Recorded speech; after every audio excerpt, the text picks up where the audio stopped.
"Marry me by sunset," the stranger said, "and you'll have a roof over your head before dark." Amelia Carter had not eaten in 2 days.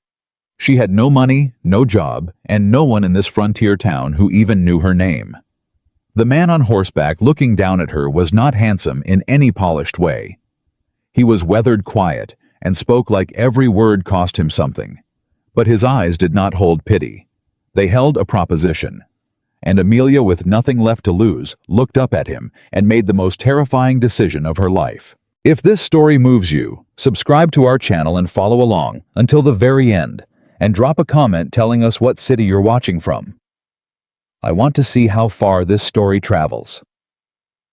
The day Amelia Carter arrived in Willow Creek, Montana, she had exactly 11 cents in her coat pocket, a suitcase held shut by a strip of leather she'd torn from a broken boot, and a letter that turned out to be worthless. The letter had come from a woman named Mrs. Doris Hartley, who ran a boarding house on the east side of town and had promised in 2 neat paragraphs written in schoolmarm cursive that there was a room available and a position helping with laundry and cooking in exchange for modest wages. Amelia had read that letter so many times the paper had gone soft at the folds. She had read it on the train. She had read it the night before alone in a station waiting room, pressing it against her chest like it was a deed to something real.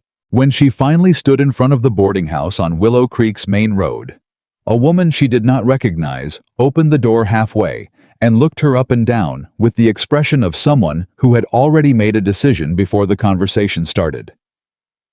"You're the girl from the letter," the woman said, not a question. "I am. Amelia Carter. Mrs. Hartley wrote to me in..." "Mrs. Hartley passed 6 weeks ago." The woman gripped the door edge. "Her daughter runs the place now. We don't need help. We don't have room." Amelia stood very still. "I'm sorry about Mrs. Hartley, but I've come a very long way and I don't have... I'm sorry too." The door closed. She stood on the front step for a long moment looking at the wood grain of that closed door. Then she picked up her suitcase and walked back to the road. That was how the day began. She tried the general store. The owner, a barrel-chested man named Pruitt, with a sun-cracked face and suspicious eyes, told her he had no positions and didn't hire women for anything beyond the counter anyway. And he already had his wife for that. She tried the hotel on the corner where a thin man in a good vest told her the only work available was for the night shift, and when he said it, his eyes moved in a way that made her step backward without thinking. She tried the schoolhouse, though she knew it was early September and the term had started. The school teacher, a nervous young man who looked barely older than 20, told her the district had no funding for an assistant and suggested she try the church. The church was locked. By 2 in the afternoon, Amelia had walked the length of Willow Creek twice. Her feet hurt. Her mouth was dry.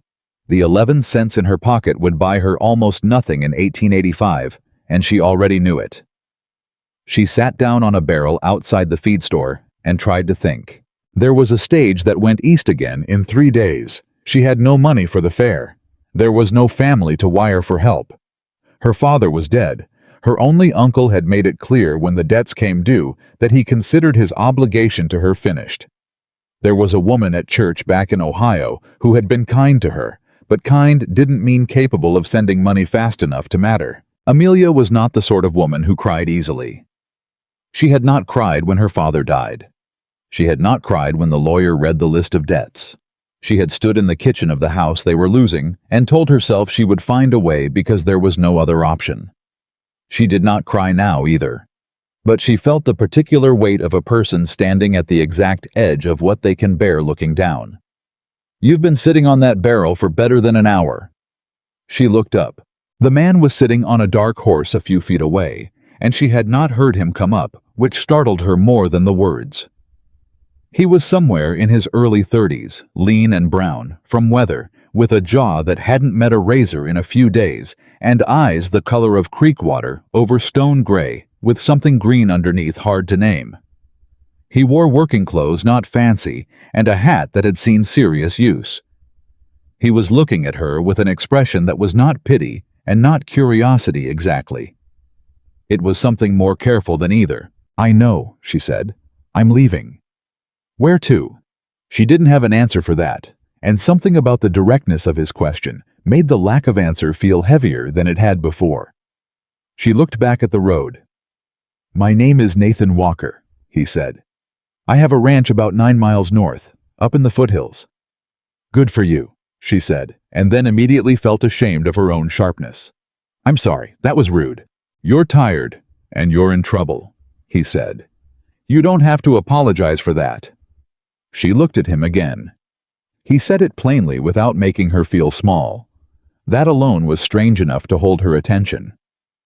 Amelia Carter, she said. Miss Carter. He tilted his head slightly. Can I ask you something direct? You can ask. Do you have anywhere to go tonight? The 11 cents sat in her pocket like a small cold stone. I'm working on it, she said. Nathan Walker was quiet for a moment. He looked up the road, then back at her. When he spoke again, his voice was the same, even careful, like a man who chose his words the way he'd choose which rock to step on crossing a river.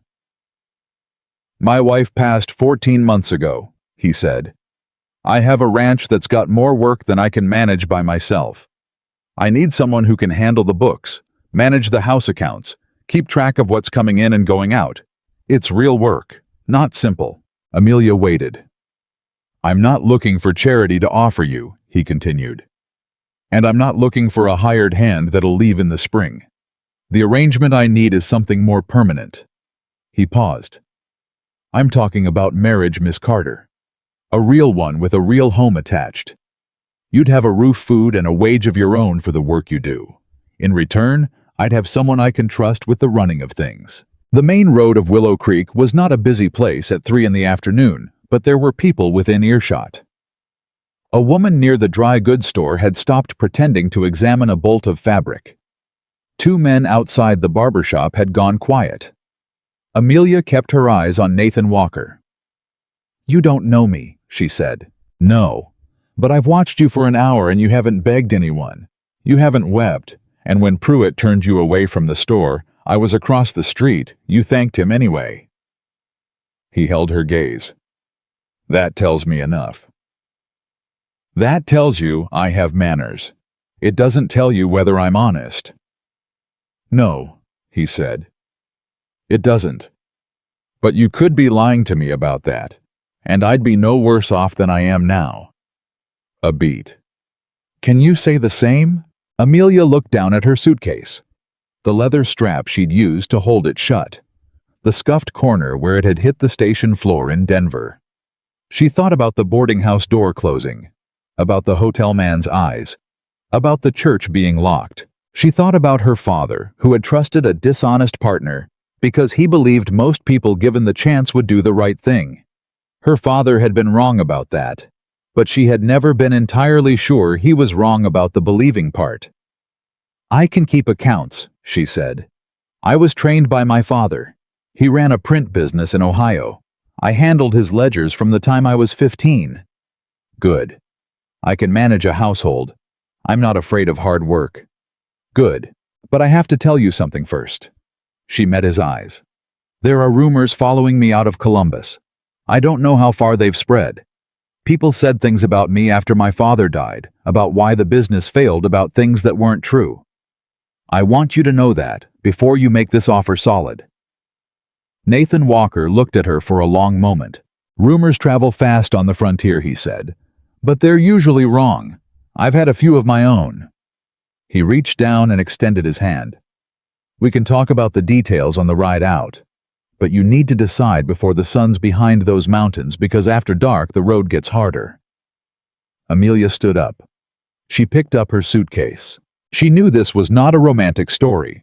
There was no poetry in it. A man she didn't know was offering her a contract dressed up as a marriage, and she was about to accept it because her alternative was an empty road in a town that had already closed every door. But she looked at his hand, rough, steady, not grabbing, just offered, and she thought he didn't have to stop. He could have ridden past like everyone else had. He saw the same woman Pruitt saw, and the hotel man saw, and the woman with the fabric saw. And he stopped. She took his hand. He pulled her up to ride behind him on the horse, with an ease that suggested he'd expected her to say yes, or perhaps had simply not let himself think about no. Neither of them spoke for a moment. Then from the sidewalk, a woman's voice called out, sharp and carrying, "Nathan Walker, have you lost your mind entirely?" The woman's name was Frances Calhoun.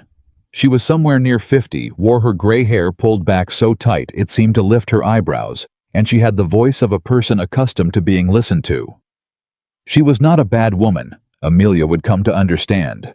She simply believed that the role of a community was to prevent its members from doing foolish things, and she had appointed herself to that task. "That woman arrived this morning with nothing and nobody," Frances said, coming down off the sidewalk to stand near the horse. "She spoke to Nathan the way you speak to someone who has not yet done something unforgivable, but is close. You don't know the first thing about her." "I know enough," Nathan said. "Nathan, you are a man with land and a reputation, and you are about to tie yourself to a stranger who—" "Frances." His voice didn't rise. It didn't have to. There was something in the steadiness of it that had the same effect as a raised voice would have for another man. "I've thought about it."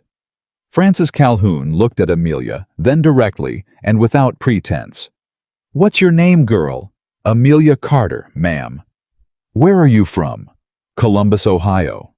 "Family?" "None living." Frances's jaw shifted. "And you're willing to marry a man you met an hour ago?" "I am. Because you have no choice." Amelia held the woman's gaze. "Because he offered me one," she said.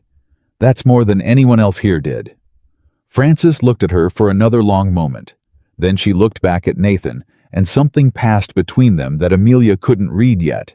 Some older, longer conversation conducted without words. "You'll come through town," Frances said finally to Nathan. "You'll do it proper. Reverend Marsh is at the church Tuesday mornings. You'll go Tuesday." "It's Sunday," Nathan said. "Then you've got 2 days to change your mind." She stepped back. "The girl can stay at my house tonight if she needs to." "She'll stay at the ranch," Nathan said. Frances made a sound that was not quite a word. "There's a Mrs. Aldrich next door who can chaperone," he added in the tone of a man who had anticipated this argument. "I already spoke to her this morning." Frances Calhoun stopped entirely. "This morning," she repeated. Nathan did not elaborate. Frances looked at Amelia with a new expression. Less certainty in it, more thought. "Tuesday," she said again, and walked back to the sidewalk. The ride out to Nathan Walker's ranch took nearly an hour, and they spent most of it in silence. That was not uncomfortable exactly, but was full of all the things two people who have just made a permanent decision haven't said yet. The land they moved through opened up as they left town. The mountains growing larger and more specific against the sky, the pines thickening on the hillsides. Amelia had not seen country like this before. Ohio was flat and green in a soft way. This was something else. This had edges. "You spoke to Mrs. Aldrich this morning," she said finally. "Yes." "Before you found me." "Found." A pause. "I came to town looking for someone to hire. I'd asked around for a few weeks. Nobody suitable." He kept his eyes ahead. "I didn't expect to find someone sitting on a barrel outside Pruitt's." "But you were already thinking about it." "Yes." "About marriage specifically." Another pause. "My ranch isn't set up for a hired woman alone," he said. "It would create talk that would make the situation worse for both of us. Marriage made more practical sense." Amelia considered this. "You're a very practical man." "I've had to be." "Were you practical with your first wife?" The question came out before she had fully formed it, and she felt him stiffen slightly. Not much, but enough for her to feel it since she was riding behind him. "Margaret wasn't a practical decision," he said after a moment.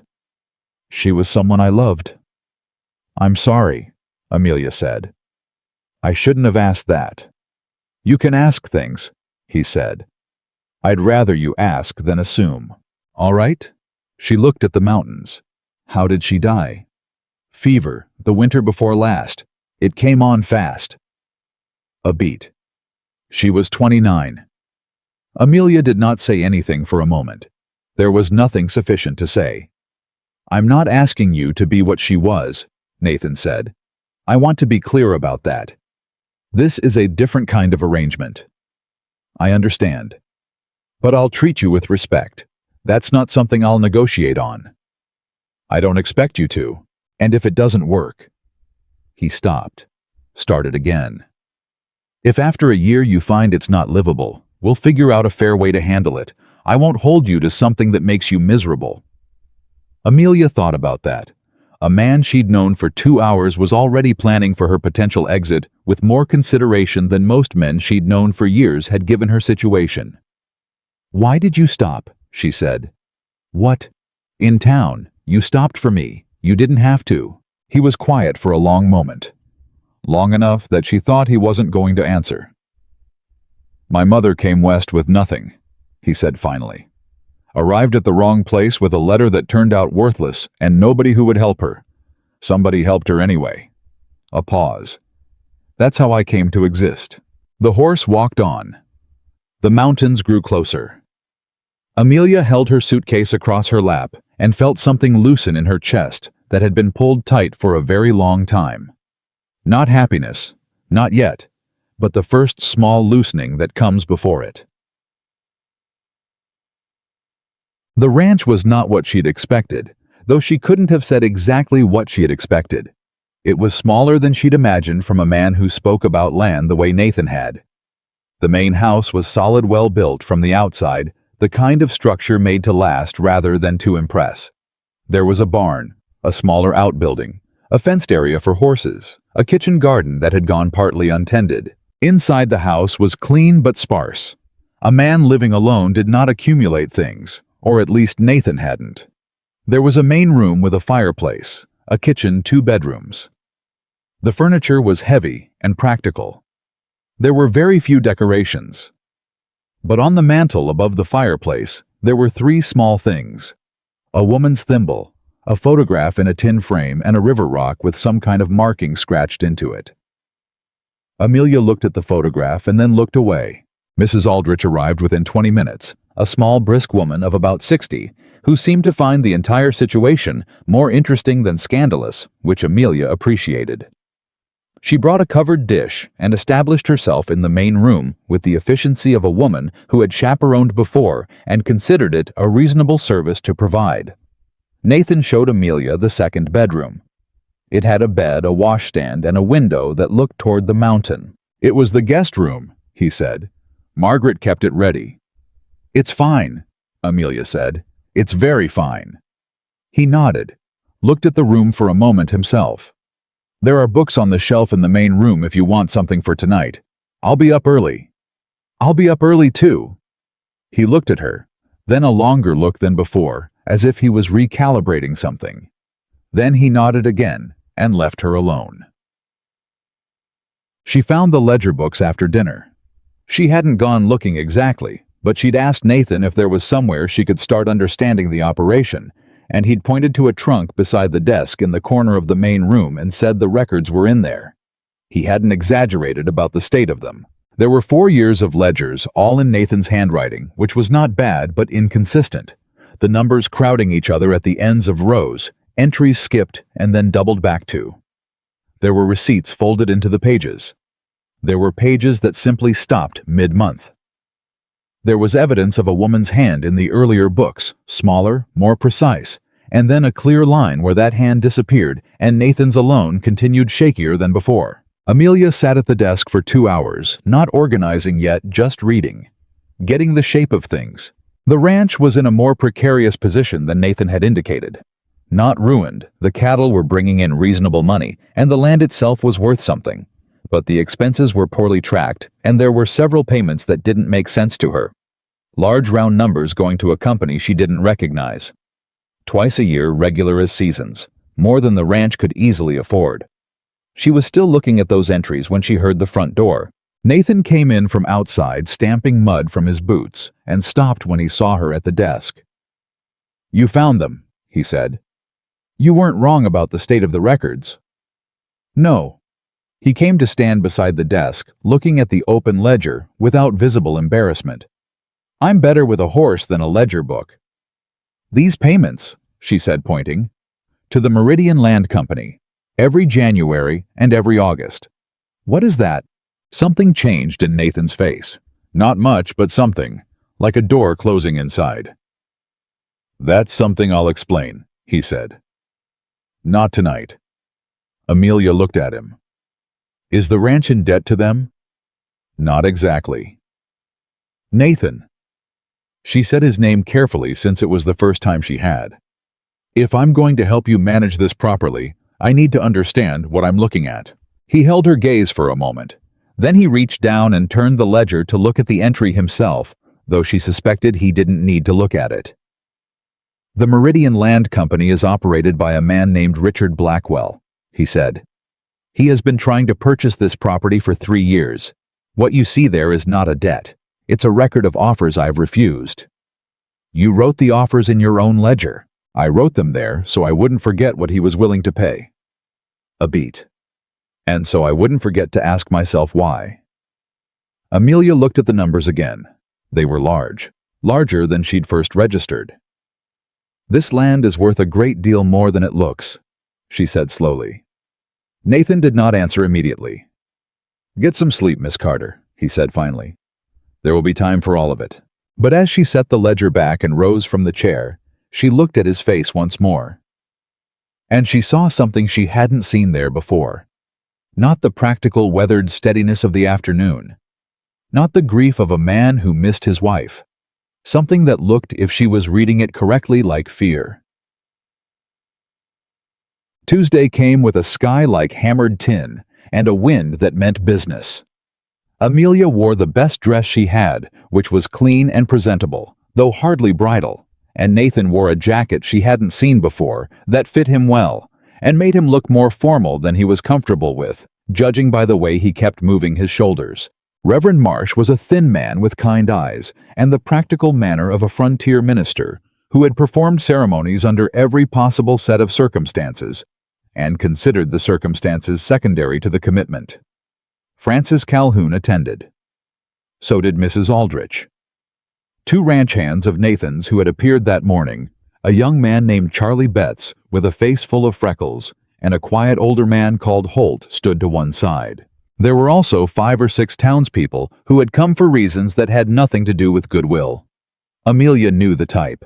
She had grown up around enough of her father's business dealings to recognize people who attended events not to celebrate, but to collect information. She could see it in the way they stood slightly apart, the way their attention was sharper than the occasion required. She kept her eyes on Reverend Marsh. The ceremony was short and plain.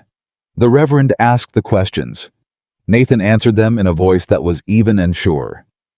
When it came to her turn, Amelia answered them in the same way, not performing conviction she didn't have, but not performing doubt either. She was here. She had made a choice. She would honor it until something told her she shouldn't.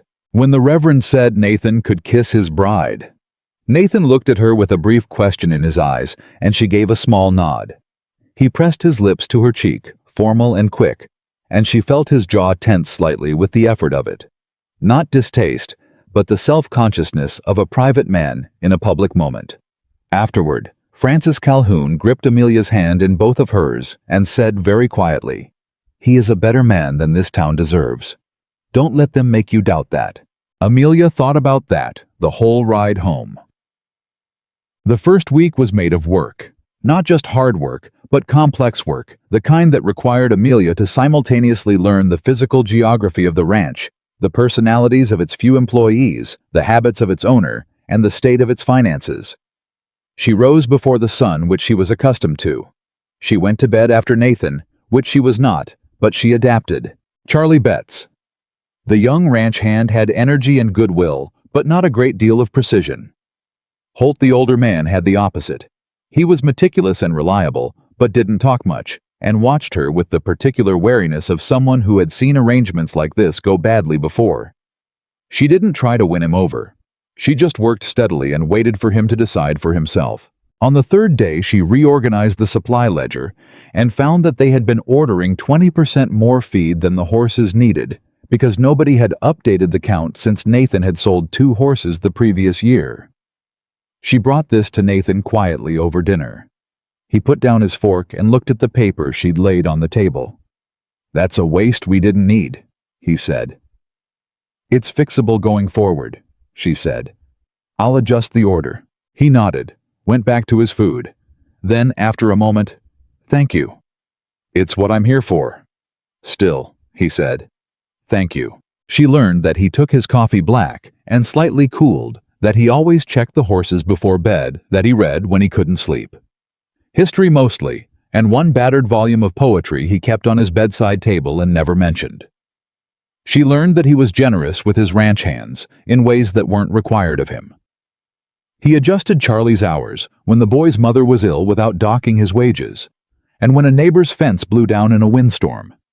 Nathan spent an entire Saturday helping repair it without being asked. She also learned that once a week on Wednesdays, a man named Greer came to the ranch. Greer was not a ranch hand. He wore better clothes than that, and he carried himself with the weight of someone who worked for money rather than land. He and Nathan always spoke privately in the barn, and Nathan always came out of those meetings with his jaw set and his eyes somewhere far off. On the 4th Wednesday, Amelia was in the kitchen garden when Greer arrived. She watched Nathan walk out to meet him. Watched the way Nathan's whole posture changed. Not defeated, but braced.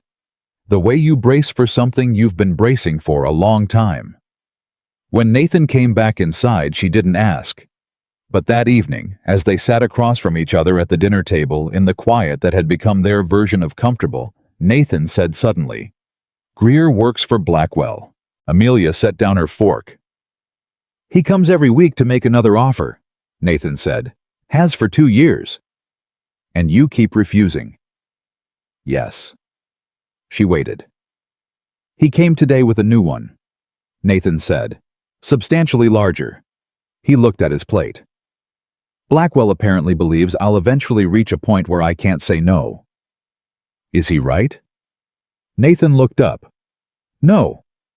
"Why not?" "If the money is—" "Because this land belonged to my parents," he said, "and before them to the people who worked it with them, and Blackwell is not the kind of man who buys things to build them. He buys things to extract from them and leave." A pause. "I've seen what he leaves behind." Amelia looked at him across the table. This quiet man who rode to town looking for someone to hire and came back with a wife instead. This man who paid for his neighbor's medicine and let his young ranch hand care for his sick mother and turned down more money than she would see in a lifetime because of what the land meant. "He'll escalate," she said quietly. "Yes." "If the offers don't work, he'll try something else." Nathan looked at her with the expression of a man confirming what he already knew. "Yes." "Then we need to make sure the books are in order," Amelia said. "Every record, every payment, every agreement, every boundary marker. If he tries to come at this legally or through a claim, we need everything documented so that there is no argument." Something shifted in Nathan's face. A different kind of look, not the fear she'd glimpsed that first night, but something that sat next to it and pushed it gently back. "You understand what you're getting into," he said, "if Blackwell decides we're standing in his way." "I understand. It could get difficult." "Nathan." She met his eyes.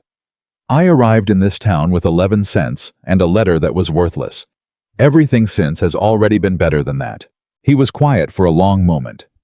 Then something happened that she hadn't seen before. Something small.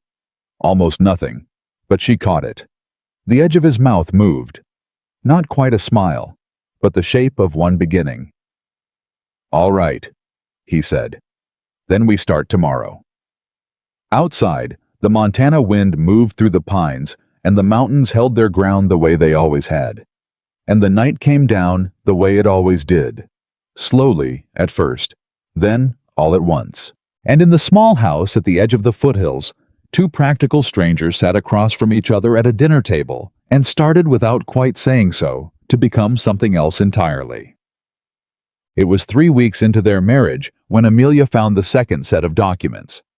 She had been working through the trunk systematically creating a proper filing system for Nathan's records when she found a sealed envelope tucked into the back of the oldest ledger.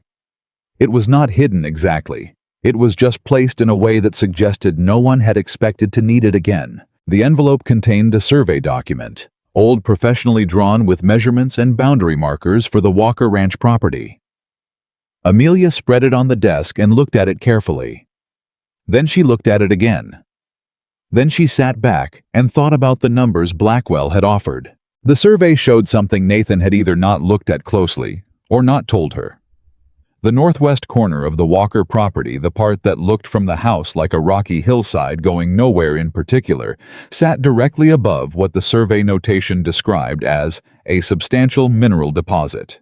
The notation was old. It might mean nothing. But if it meant something, it explained everything. It explained why Blackwell wanted this land. It explained why he kept coming back. It explained why the offers kept getting larger. And it explained with a cold clarity that settled in Amelia's chest like river water. Why a man like Richard Blackwell, a man who left things destroyed behind him, would not stop at offers if the offers stopped working. She held the paper for a long time. Then she folded it carefully and placed it back in the envelope, and put the envelope in a different place than she'd found it, one that only she would know. Then she went to find Nathan. He was in the barn working on a harness with the focused quiet of a man who used physical work to clear his head. He looked up when she came in. "There's something you need to tell me," she said. He held her gaze. "About what's in the northwest corner of your property," she said, "and why you really need someone you can trust." The barn was quiet. Outside, a horse shifted in its stall. The wind moved through the gaps in the boards.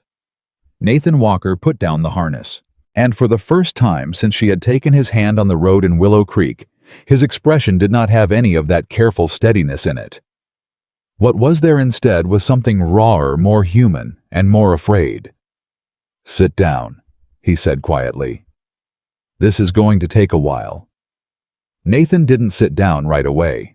He stood in the middle of the barn with his hands at his sides and looked at Amelia the way a man looks at something he's been dreading for a long time, not with surprise, but with the particular exhaustion of someone who has been waiting for a reckoning and is almost relieved it's finally arrived. "How much did you see?" he said. "Enough." Amelia kept her voice level. "The survey. The mineral notation in the northwest corner. The dates." She paused.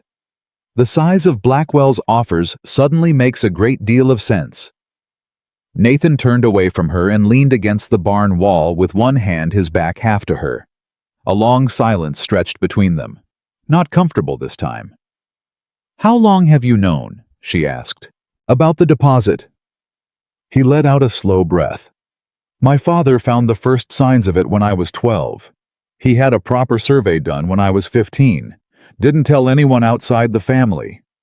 A pause. "He said the land wasn't worth dying over, but men would die for what was under it if they knew, so he kept it quiet. And after he died, I kept it quiet too." Amelia looked at the back of his shoulders. "And when Blackwell started making offers, I knew he'd found out somehow. Not the full survey, I don't think he has that. But rumors travel, and Blackwell has people who listen for rumors." Nathan turned back to face her then, and his face was doing the thing she'd noticed before, the thing where he controlled it so carefully that the control itself told you something was happening underneath. "I didn't tell you because I didn't know you, because the fewer people who know, the safer the land is. And now you found it yourself." Something moved in his eyes. Not quite humor. Not quite resignation. "You're thorough. You hired me to be thorough." "I did." He looked at her steadily. "Are you angry?" Amelia considered the question seriously, the way it deserved. She had a right to be angry. She had married this man, entered an agreement with him in good faith, and he had withheld something that changed the entire shape of their situation. That was not a small thing, but she had also kept her father's books for 11 years. She knew what information did to people. She knew what it felt like to watch a man share something valuable with someone who hadn't earned it yet, and to watch what happened next. "Not angry," she said finally, "but I need you to understand something. If Blackwell escalates, and he will, and I'm going to stand between you and whatever he does, I cannot do that blind. Not again. Not with partial information." She held his gaze. "I need to know everything. The full survey. Whatever conversations you've had with Blackwell's people, whatever legal ground you're standing on and wherever it's shaky, all of it."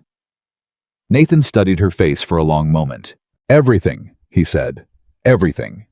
He pushed off the wall and reached up to a high shelf, one she wouldn't have known to look at, and brought down a flat wooden box she'd never seen before. He set it on the workbench between them. "Then let's start here," he said.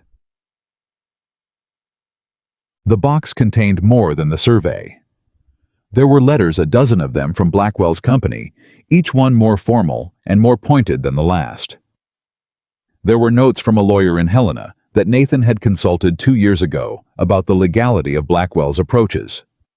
There was a copy of the original land patent his father had filed, and beside it a second document that Amelia had to read twice before she understood what she was looking at. "Nathan," she said. "Yes. This boundary description." She pointed to a paragraph in the land patent. "It uses a creek marker. Mitchell Creek." "Yes?" "Mitchell Creek changed course. I noticed it on the survey. The current creek line doesn't match the one on this document." Nathan went very still. "If Blackwell's lawyers find that discrepancy," she said, "they could argue the boundary is unclear. They could use it to challenge the patent." "I know," Nathan said quietly. "You know." She looked up at him. "You knew and you didn't have it corrected." "I didn't know how serious it was. I thought—" He stopped, looked at the document. "I thought it was a technicality, something too minor to matter." "It's not minor." Amelia set the document flat on the workbench and looked at it hard.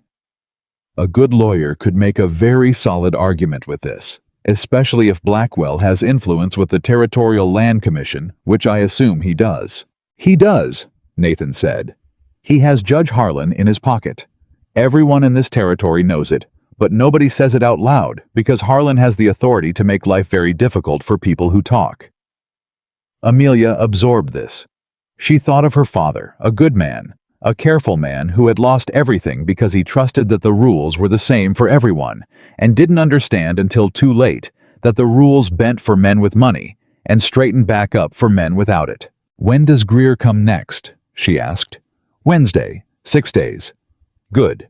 She gathered the documents carefully and set them in a stack. "I'm going to need those 6 days." Odd. She did not sleep much in those 6 days. She worked at the desk in the main room while Nathan slept, spreading the documents under the lamplight and reading them the way her father had taught her to read a contract, not for what it said, but for what it didn't say. For the gaps. For the places where a careful person had left room, and whether that room had been left by accident or on purpose. On the third night, Nathan came out of his room at some point past midnight and found her still at the desk. He didn't say anything at first. He went to the kitchen and came back with 2 cups of coffee and set one beside her without being asked. She looked up. "You don't have to do this at night," he said. "I think better when it's quiet." "Then I'll be quiet." He sat down in the chair by the fireplace with his own cup and opened his book, the battered poetry volume, and read, or appeared to read. She noticed he turned pages less frequently than a person actually reading would. She went back to the documents. After a while she said, "Did Blackwell ever approach Margaret before she died?" Nathan was still for a moment. "Once, early on when the offer started." "What did she say to him?" "She told him the land wasn't for sale and offered him coffee, which confused him considerably." A pause. "She was better at that than I am, staying pleasant while meaning no." Amelia almost smiled. "She sounds like she was something." She was. His voice was even, carrying the kind of grief that has had time to settle into something you can carry. "She would have liked you, I think. She had no patience for people who couldn't see past the surface of a thing and you're the same way." The compliment was simple and unperformed, and it landed differently than compliments usually did. Amelia turned back to the document in front of her and said nothing, because there wasn't anything to say that wouldn't have been less than the moment. They sat in the lamplight, each in their own work, in the particular silence of two people who have stopped being strangers without quite noticing when it happened. On the 5th day, Charlie Betts came in from mending the north fence line with news that sat in his face like something too big for it. "There were men out by the northwest corner," he said. "2 of them. Didn't recognize either of them. They had equipment, surveying equipment, I think. When they saw me coming, they packed it up fast and rode off." Nathan's jaw went tight. "Did they speak to you?" Amelia asked. "One of them said they were just passing through, but they weren't passing through anywhere. There's no road out there, no reason to be in that corner unless you're looking at it." Nathan looked at Amelia. Amelia looked back at him. "He's already commissioned his own survey," she said. "Looks that way, which means he's moving faster than his offer suggested." She stood up from the table. "Nathan, we cannot wait for Greer to come on Wednesday. We need to get to Helena before Blackwell's lawyers do." Amelia: "If he files a boundary challenge based on Mitchell Creek before we get there with a corrected patent application, we lose the initiative. We could spend years in litigation." She was already moving toward the trunk, pulling out the documents she'd organized. "How fast can you get to Helena?" "Hard riding 2 days." "Then you need to leave tomorrow morning." Nathan stood up from the table slowly. "I can't leave the ranch unattended. Holt can manage for a few days. He knows this place better than anyone." She didn't stop moving. "I'll write out exactly what you need to present to the land office and what you need to say. And I'll write a separate letter for the lawyer you used before we need him to file a formal boundary correction affidavit immediately." "You've been to a territorial land office before?" "No, but I've read contracts and patents for 11 years, and I know what they need and what they don't." She looked up at him. "Nathan, you have to trust me on this." He looked at her.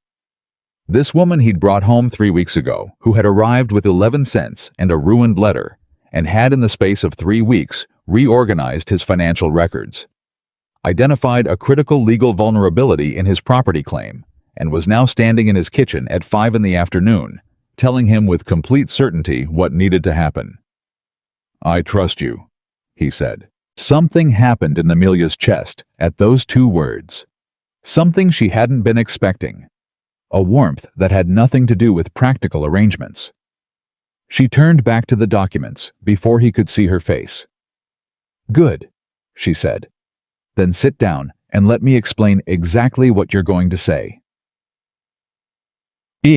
Nathan left before sunrise the next morning. Amelia stood in the yard and watched him go, his silhouette sharp against the pre-dawn sky. And she thought, "This is the person I am now. The person who stays and holds the ground while someone else rides." She could live with that. She had barely turned back to the house when Greer arrived. Not on Wednesday, on Tuesday, a day early. He wasn't alone. He came with 2 other men she didn't know, both of them bigger than Greer and quieter, and they rode up to the front of the house with the ease of people who had decided in advance that they owned the space they were entering. Greer himself was a compact man with a smile that never quite reached his eyes, and he looked at Amelia standing alone in the yard with an expression that recalculated something. "Mrs. Walker," he said, his tone suggesting the title was something he found mildly amusing. "I was expecting Nathan." "Nathan isn't here," she said. "I can see that." He looked at the house, back at her. "We'll wait." "You won't," Amelia said. Greer's smile stayed in place. "Pardon. You'll state your business with me or you'll leave.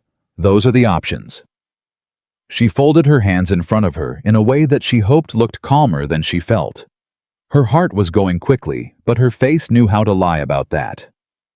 "I am Nathan Walker's wife, and I manage the affairs of this property. If you have something to say to this household, say it." Greer looked at her for a moment with something that was not quite amusement anymore. The 2 men behind him had the stillness of people waiting for a signal. "Mr. Blackwell," Greer said carefully, "has extended a new offer, the most generous one yet. He's hoping Nathan will consider it seriously this time. The answer is the same as it always is, Amelia said. You don't know the amount. The amount doesn't matter. The answer is no. Mrs. Walker. Greer's voice dropped slightly, became more confidential, as if the men behind him had ceased to exist. I want to be plain with you because I think you're a practical woman.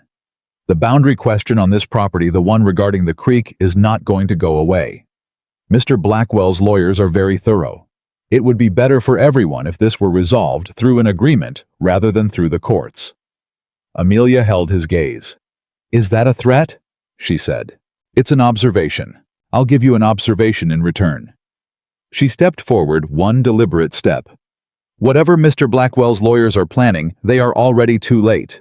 The corrected patent application is on its way to Helena as we speak, along with a formal affidavit from an attorney of record. This was not quite true yet. Nathan was on his way, not there, but Greer didn't know that, and the truth of the intention was the same. The boundary question is being resolved through proper legal channels. If Mr. Blackwell's people file any challenge now, they will be challenging a correction already in process, which will not reflect well on the nature of their claim. Greer stared at her. The smile was entirely gone.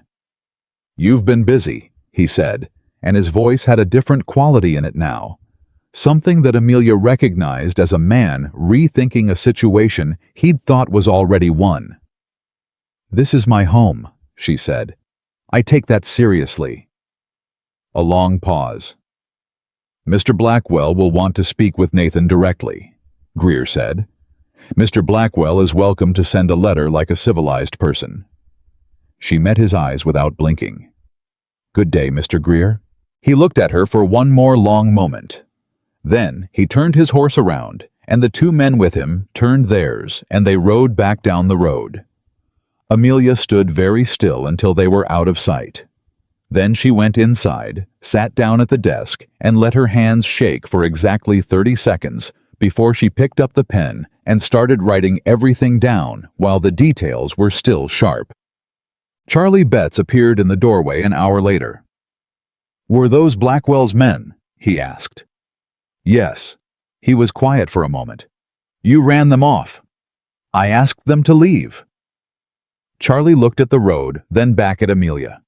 He had the expression of someone updating a file in his mind, specifically the file labeled Amelia Walker, which had apparently contained one set of information until about an hour ago, and now contained a different set. Holt wants to know if he should ride after Nathan and warn him, Charlie said. No, Nathan has what he needs and he'll be in Helena by tomorrow night.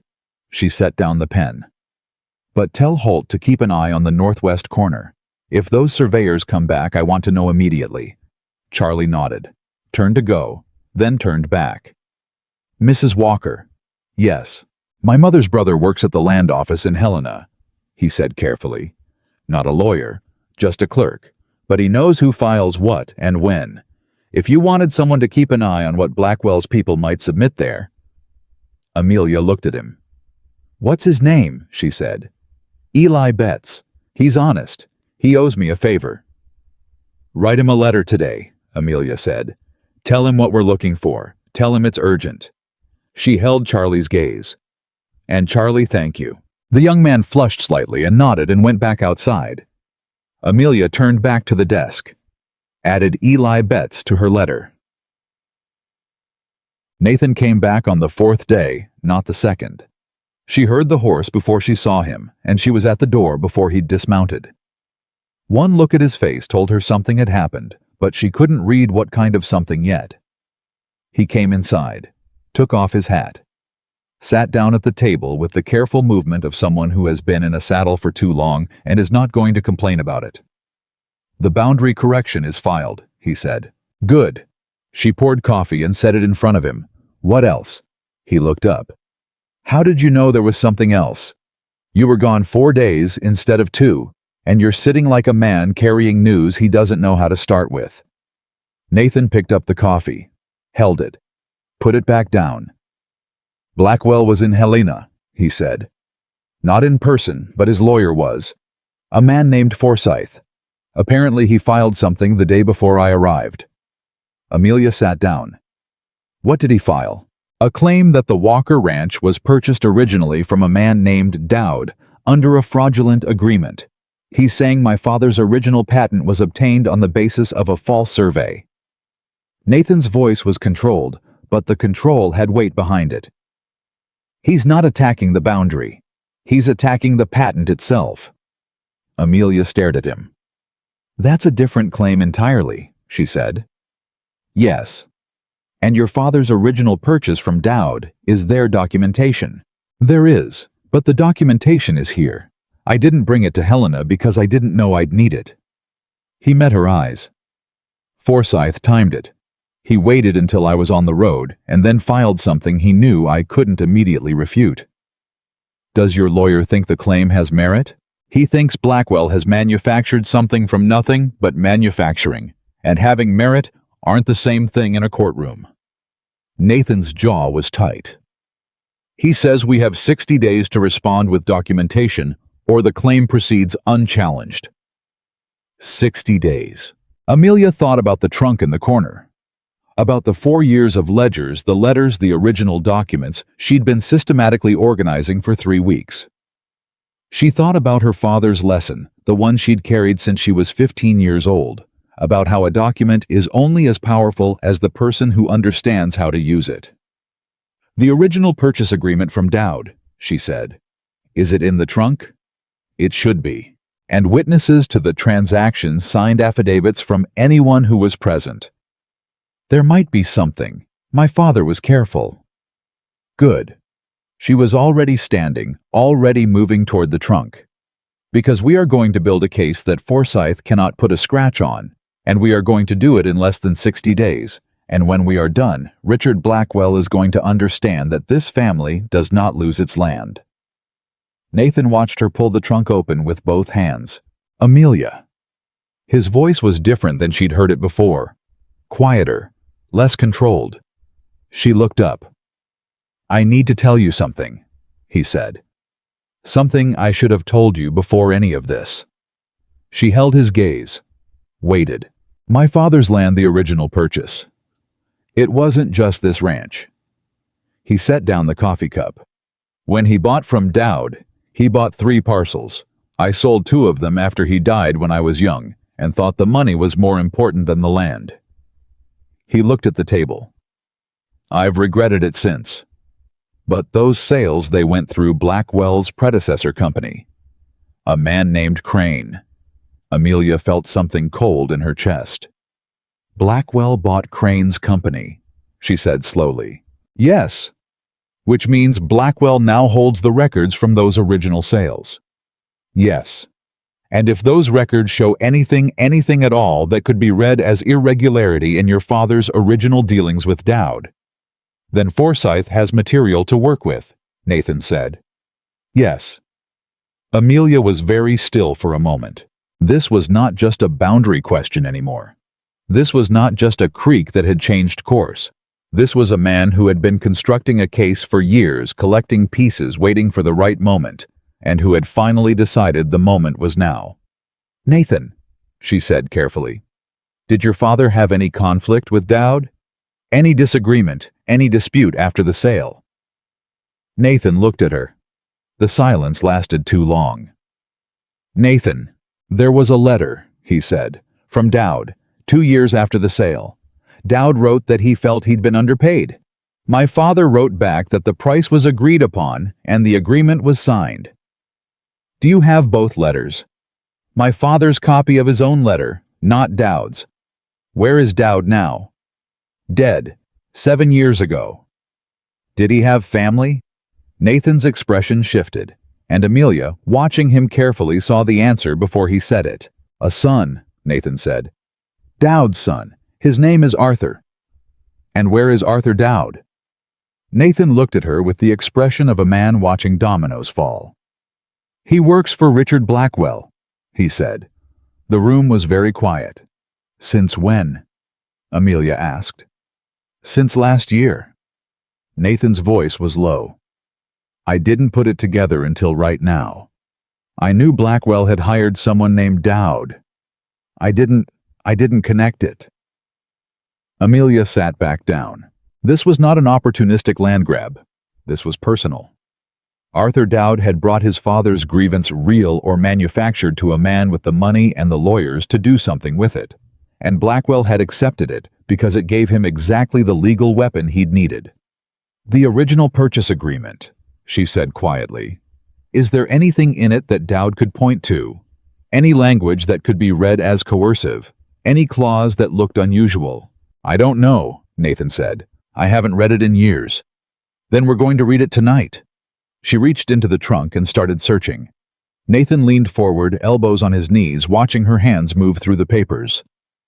"You could leave," he said quietly. "If this becomes something, if Blackwell pushes hard enough, you could leave. You didn't sign on for a land dispute."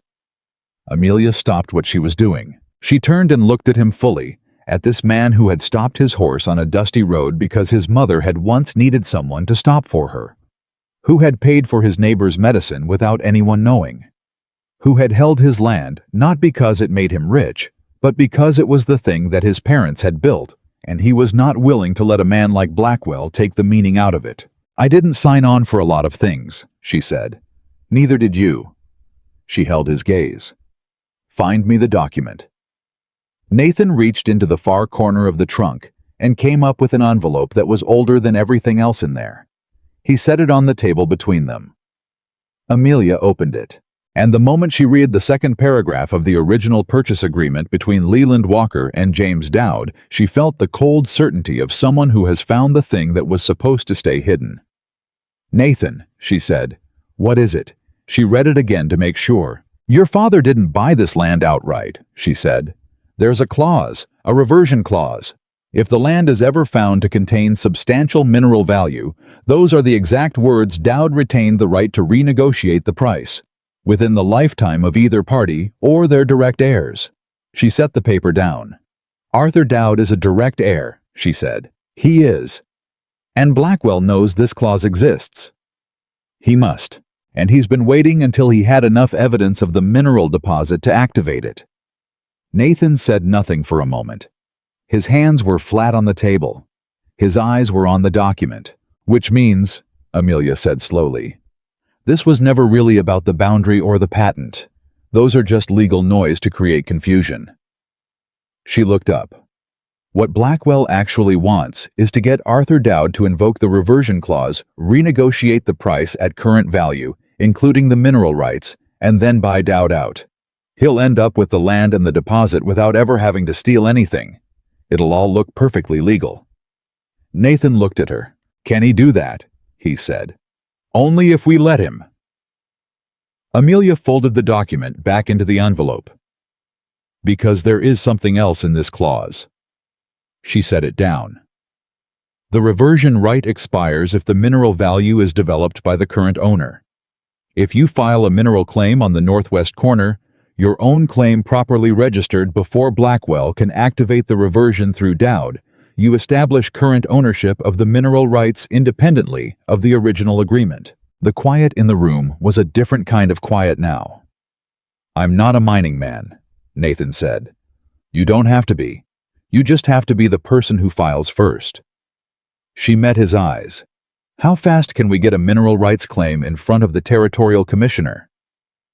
Nathan looked at her for a long moment, and then he said something that surprised her completely, not because of the words, but because of the way he said them, with something in his voice she hadn't heard from him before, something that had warmth in it, and something that had weight, the weight of a man saying a true thing he doesn't say easily. "I don't know what I would have done," he said, "if I'd ridden past you on that road." Amelia looked at the table, felt the warmth spread in her chest, and stayed very still inside it for one moment before she let it pass. "You wouldn't have ridden past," she said quietly. "That's not who you are." She picked up the envelope and stood. "Now, tell me everything you know about the Territorial Mining Commission, and let's figure out how much time we have." Outside, the wind moved down from the mountains. The pines bent and straightened, and in the small lamp-lit house at the edge of the foothills, two people who had started as a practical arrangement began building something neither of them had a word for, yet something stronger than a contract, something that didn't need a word, because it was already real in the way that only things built under pressure ever truly are. The mineral claim filing had to happen fast. That much they both understood. Nathan knew a man in Billings, a former ranch hand named Prescott, who had done some prospecting work and understood how to write a proper claim description. He sent Charlie with a letter the next morning, and Charlie rode hard. While they waited for Prescott's reply, Amelia worked on the documentation package. The survey, the land patent, the purchase agreement, and a written account of the reversion clause that she composed herself in language clear enough that anyone reading it could understand exactly what they were looking at and what they were not. She worked the way she always worked when something mattered without stopping until it was done. It was Holt who interrupted her on the second evening. He knocked on the doorframe of the main room. Holt never simply walked in, and stood there with his hat in his hands and an expression she'd come to recognize as his version of urgency, which for Holt looked like other men's version of mild concern. "Ryder came through the east pasture," he said. "Didn't stop. Just rode through.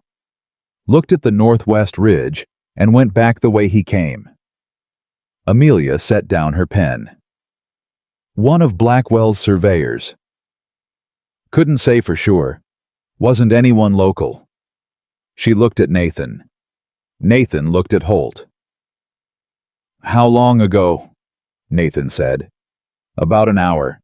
I came soon as the fence work was done." Nathan stood up from the table. "I'll ride out and check the corner." "I'll come with you," Amelia said. Nathan looked at her. She could see him weighing it. The practical man in him calculating whether bringing her was sensible, whether the conditions were safe, whether her presence would slow things down. She watched him work through it and reach the end. "Get your coat," he said.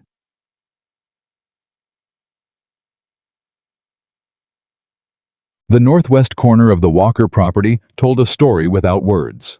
There were marks in the earth, surveying stakes, 3 of them driven in, with professional precision, in a triangle pattern that Amelia recognized from her father's days dealing with property assessors. One of the stakes had a small metal tag attached to it with a number stamped into the tin. Not Blackwell's name, not any name she recognized, but a number which meant a filing, which meant it was already in a record somewhere. Nathan pulled one of the stakes from the ground and held it. "They've been here more than once," he said. "These are set deep. This wasn't an hour's work." Amelia looked at the pattern of the stakes, at the way they were placed. She thought about what she knew about mining claim boundaries, which was not nothing. Her father had printed several mining company prospectuses over the years, and she had proofread them carefully enough to understand their structure. "They've already defined the claim boundary," she said. "They're not just surveying the mineral deposit. They've staked the claim itself." Nathan turned the stake in his hand. "Can they file a claim on land they don't own?" "They can file. Whether it holds is a different question." She looked at the 3 stakes and then at the ridge above them. "But if they file before we do, even a bad claim creates a legal contest. And a legal contest is expensive and slow is exactly what Blackwell wants. How much time do we have? If they're staking today, they're filing tomorrow or the day after. We need Prescott here now." She turned back toward the horses. "Write to him again. Tell him to come immediately. Offer him double what you said before." Nathan said nothing for a moment. Then he said, "You know I don't have double." "I know," Amelia said. "But he doesn't know that yet." Prescott arrived in 3 days, which was faster than reasonable, and suggested Charlie had ridden harder than asked. He was a small, wiry man who smelled of campfire smoke and knew more about the territory's mining regulations than anyone had a right to. And when Amelia spread her documentation on the kitchen table and walked him through it, he listened with the focused attention of someone who understood what was at stake without being told. "The reversion clause is the problem," he said when she finished. "I know. The mineral claim filing will establish current ownership of the rights, but only if it's accepted before Dowd invokes the clause." He tapped the edge of the survey with one finger. "How much time do you think you have before Blackwell moves Dowd?" "I don't know," Amelia said. "That's what worries me." "Well?" Prescott leaned back. Here's your other problem. A mineral claim this size over a deposit with a survey like this one is going to attract attention the moment it's filed. Right now, Blackwell thinks he's moving quietly. Once you file, he'll know the game has changed. The game has already changed, Nathan said from the doorway. He's had his people staking our land. He's going to push harder, Prescott said. Faster. He'll move Dowd before you can get the claim processed. Amelia looked at the survey. At the document package she'd built over the past days. At the reversion clause that sat inside all of it like a stone inside a fist. Then we don't file quietly, she said. Both men looked at her. If we file a standard claim, it goes through the territorial commissioner's office, gets logged, gets reviewed. Weeks. She looked up. But if we request an emergency validation hearing, if we present the evidence of Blackwell's illegal survey activity on our land, the staked claim on property he doesn't own, and request that the commissioner rule on our mineral rights before the contested claim can be processed, we force this into the open. A public hearing, Prescott said. A public hearing, where Blackwell cannot move Dowd quietly in the background because everything is on record. A long pause. It'll be public, Nathan said. Everything about the deposit. Everything about the value of this land. Yes. He looked at the table. That's what I've spent 15 years trying to avoid. I know. Amelia held his gaze. But the quiet didn't protect you, Nathan. He found out anyway. And quiet is what he's counting on now. She set both hands flat on the table. We take this into the light. All of it. And we make it so loud that even Judge Harlan can't manage the outcome. The kitchen was silent for a long moment. Nathan looked at Prescott. Prescott shrugged in the way of a man who has seen enough frontier legal battles to know that the only predictable thing about them is that playing it safe always loses to playing it bold. She's right, Prescott said. Nathan looked back at Amelia. Something moved in his face, not the controlled steadiness she'd come to know, not the settled grief, but something rawer, something that looked like a man standing at the edge of something large and deciding to step forward instead of back. Then we go to Helena, he said, both of us. They left at first light. Francis Calhoun appeared at the ranch gate as they were mounting, which startled Amelia considerably, since it was barely past 5 in the morning, and Francis lived 2 miles in the other direction. I heard you were going to Helena, Francis said without preamble. Word travels fast, Nathan said. Charlie Betts has a mother who talks. Francis looked at Amelia directly. What do you need? Amelia studied the older woman. 3 weeks ago, Francis Calhoun had stood on a Willow Creek sidewalk and watched this marriage happen with the expression of someone watching a carriage go off a cliff in slow motion. She had offered Amelia a night's lodging and called Nathan a better man than the town deserved, and she had not in the weeks since been anything less than watchful in the way of someone who has decided to reserve judgment until judgment is warranted. Letters, Amelia said. Character letters. From people in this town who know Nathan Walker's family history, his father's reputation, and the nature of his dealings over the years. Francis nodded once briskly. How many do you need? As many as you can get, signed and dated. I'll have them sent to the commissioner's office in Helena within 4 days. Francis, Nathan started. Don't thank me, Francis said. I'm doing it because Leland Walker was a decent man, and he deserves better than what Blackwell's people are trying to do to his name. She looked at Nathan. Your father helped my husband file his first land claim 22 years ago. He didn't ask for anything in return. It's time I returned the favor. She looked at Amelia. You take care of this. I will, Amelia said. Francis nodded again and stepped back from the gate.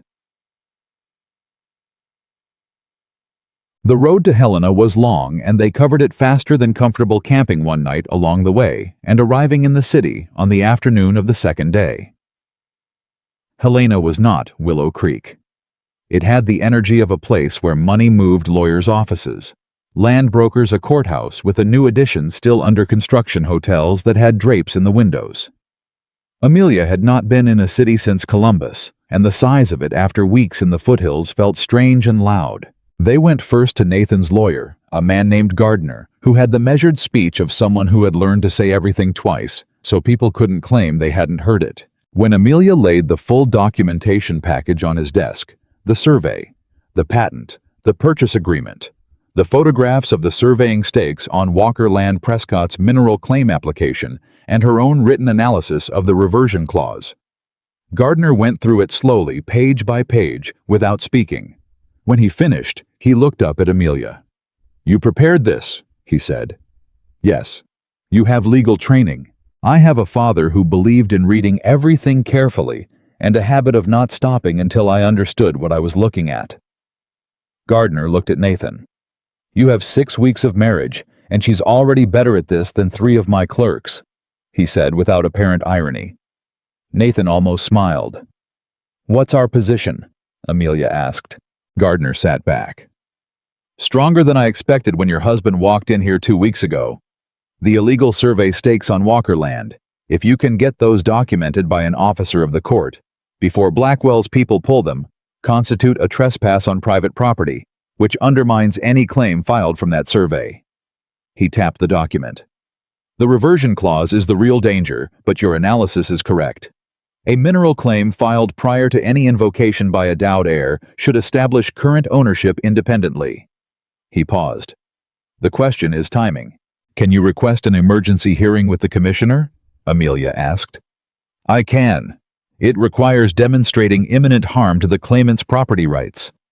He looked at the photograph of the survey stakes. "I think we can demonstrate that." "How long to get a hearing date?"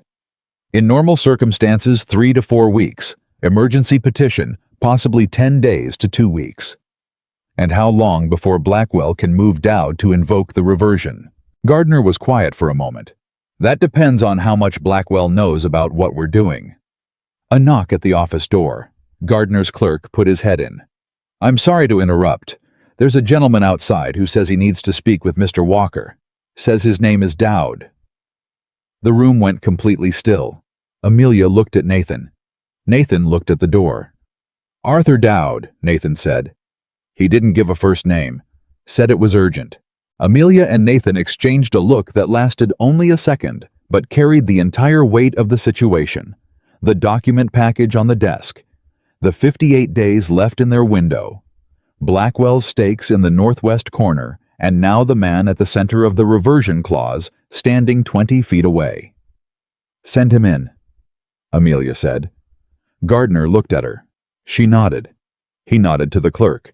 Arthur Dowd was younger than Amelia had expected, mid-30s, with his father's coloring, but something his father probably hadn't had, at least not when he'd been dealing with Leland Walker, which was the look of a man who has been carrying something uncomfortable for a long time and isn't sure he wants to put it down or pick it up higher. He looked at Nathan first, then at Amelia, then at the document spread on Gardner's desk, and something in his expression shifted. "You already know," he said. "Sit down, Mr. Dowd," Amelia said. He sat. "How did you know we were here?" Nathan said. "Blackwell's people have been watching your ranch." Dowd set his hat on his knee. "I didn't know until yesterday that you were heading to Helena. By the time I figured it out, you'd already left." He looked at Nathan directly. "I came to tell you something before this goes any further." Nathan said nothing, waited. "My father's grievance against your father, it wasn't invented," Dowd said. "He genuinely believed he'd been underpaid. I grew up with that story." He stopped. "But when Blackwell came to me 2 years ago and explained what the land was worth and what the reversion clause might allow, I thought it was a way to correct an old wrong." He paused again, and the pause had weight in it. "I didn't understand until recently what Blackwell actually intended to do with it." "And what did you come to understand?" Amelia said. Dowd looked at her carefully with the look of a man measuring a person he hadn't expected to be measuring. "That he intended to use me to get the claim invalidated, get the reversion triggered, renegotiate the purchase price at current value to include the mineral rights, and then buy me out immediately at a fraction of what those rights were actually worth." He set both hands on his knees. I would have ended up with maybe 10% of what the land was worth. The rest would have gone to Blackwell. And you only figured this out recently, Amelia said. Her voice was even careful, not accusing, or not only accusing. His lawyer let something slip, Dowd said flatly. Men like Forsyth get careless when they think they're winning. The room was quiet. Mr. Dowd, Amelia said, let me ask you something direct. Do you believe your father was genuinely wronged? A long pause. I believe he thought he was. And do you have documentation of that? His letter to Nathan's father? Yes. May I see it? Dowd looked at her for a moment. Then he reached inside his jacket and produced an envelope. He set it on the desk. Amelia opened it and read it carefully. The letter was what Nathan had described a grievance about the price, not an accusation of fraud. James Dowd had felt he'd sold too cheap in a moment of need. That was real. That was human. That was not the same as saying the sale was fraudulent. The reversion clause in the original agreement was real, Amelia said. But the clause requires demonstration of substantial mineral value before it can be invoked. There is no court-recognized assay of the Walker property's mineral content. Blackwell's survey is illegal because it was conducted on private property without permission. She set the letter down. Mr. Dowd, if you invoke the reversion clause, you will be invoking it on the basis of an illegal survey and an unrecognized mineral assessment. A good lawyer, and Mr. Gardner is a very good lawyer, will challenge both. She let that sit for a moment. But more importantly, she continued, you will be doing so in a public hearing that is now a matter of record, in which it will become clear that you were brought into this arrangement by Richard Blackwell for the purpose of generating a legal claim that would ultimately benefit Blackwell, not you. She met his eyes. How do you think that looks, Mr. Dowd? Arthur Dowd sat very still. What I'm offering you, Amelia said carefully, is different. If your father genuinely sold at below market value under financial pressure, that is something that can be acknowledged without court proceedings. Nathan Walker is not a man who benefits from your family's hardship. She looked at Nathan. Tell him. Nathan held Dowd's gaze. If there was an unfair gap in what your father received, I'm willing to discuss that, he said. Outside of court, without Blackwell involved. Dowd looked at Nathan for a long time. You'd do that, he said. Not a question exactly. More like a man testing the weight of something unexpected. I would, Nathan said. My father wanted to settle things fairly. If he didn't, I'd want to correct that. Another silence. Blackwell will not be happy, Dowd said. No, Amelia agreed. He won't. Dowd looked at the documents on the desk. At Nathan. At Amelia, who held his gaze without flinching. I have a meeting with Forsyth tomorrow morning, he said, at which point I'm supposed to sign the formal invocation of the reversion clause. Don't go, Amelia said simply. He looked at her. Don't go to that meeting, she said. And send Mr. Gardner a letter today confirming that you declined to invoke the reversion clause and that you are withdrawing from Blackwell's arrangement. She paused. That letter filed with the court today removes Blackwell's primary legal weapon. Dowd was quiet for a long moment. The clock on Gardner's wall was the only sound. And if he comes after me, Dowd said. He'll come after Nathan first, Amelia said. Nathan is the larger prize. She kept her voice steady. But if you're worried about protection, your letter to Gardner today creates a public record that you acted independently. That's harder for Blackwell to retaliate against than a private withdrawal. Gardner had been listening to all of this with the expression of a man watching something that should have taken weeks happen in the space of 40 minutes.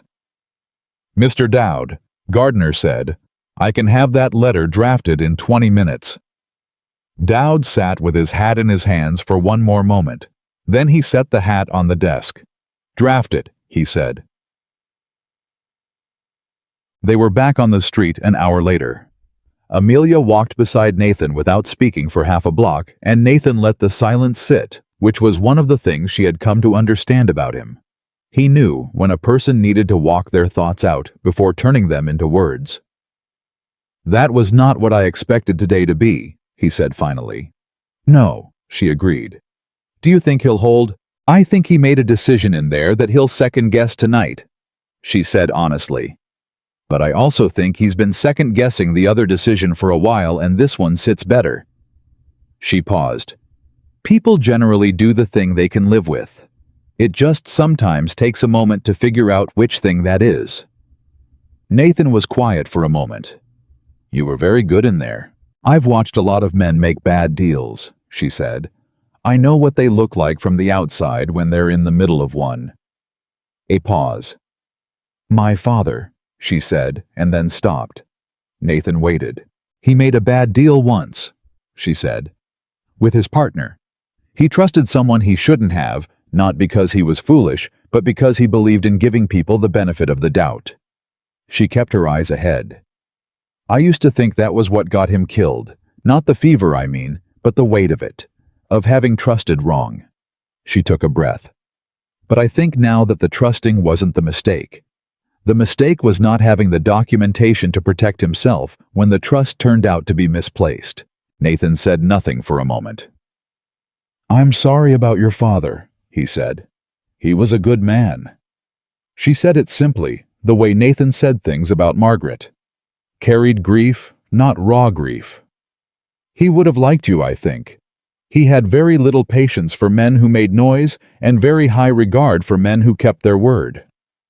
They walked. Amelia, Nathan said. Yes. When this is over. He stopped, started differently. When this is settled. I want to talk about the arrangement. She felt something careful happen in her chest. What about it? I want to change it, he said. Or rather, I want to ask you if you want to change it. It started as a practical arrangement, and I said at the start that if it wasn't livable, we'd find a fair way to handle it. He paused. But I don't want to find a fair way to handle it. I want to ask you if it's something else now. For you. She kept walking. Her heart was doing something she wasn't going to acknowledge out loud. Ask me when this is settled, she said. Not before. Why not before? Because I want to make sure when I answer that I'm saying it for the right reasons, she said. And right now I'm standing in Helena after convincing a man to pull out of a land deal and emotions are running a certain way, and I'd rather answer you when I've had time to think clearly. Nathan considered this. That's fair, he said. I know, she said. They walked on, and then from across the street a voice called out that changed the temperature of everything. Nathan Walker. The voice was confident, a man who used it like a tool. I was wondering when you'd come out of hiding. Richard Blackwell was not what Amelia had imagined. She had built him in her mind from his actions, the lawyers, the surveyors in the night, the relentless pressure, and she had imagined someone colder, harder, more visibly predatory. What she saw instead was a man of 50 or so well-dressed, with a broad face, and the particular ease of someone who had almost always gotten what he wanted and had refined his manner accordingly. He was not cruel-looking. He was comfortable-looking, which was somehow worse. He had two men with him, neither of them Greer. He walked toward them across the street without hurrying, the way a man walks toward something he owns. Heard you've been visiting Gardner, Blackwell said, stopping a few feet away. He looked at Amelia with a gaze that assessed rather than greeted. And this must be the wife. I'd heard Nathan had married. Didn't believe it at first. Mr. Blackwell, Amelia said. Mrs. Walker. He said it with the same mild amusement Greer had used, as if the title was somehow provisional. You've been busy from what I understand. Quite the legal mind for a woman who arrived in Willow Creek with a broken suitcase. Nathan took one step forward. Not dramatically, just one measured step that changed the geometry of the encounter. Watch how you speak to her, Nathan said quietly. Blackwell looked at Nathan with the slight widening of a man recalibrating. Whatever he had expected from Nathan Walker in this moment, it hadn't been that tone.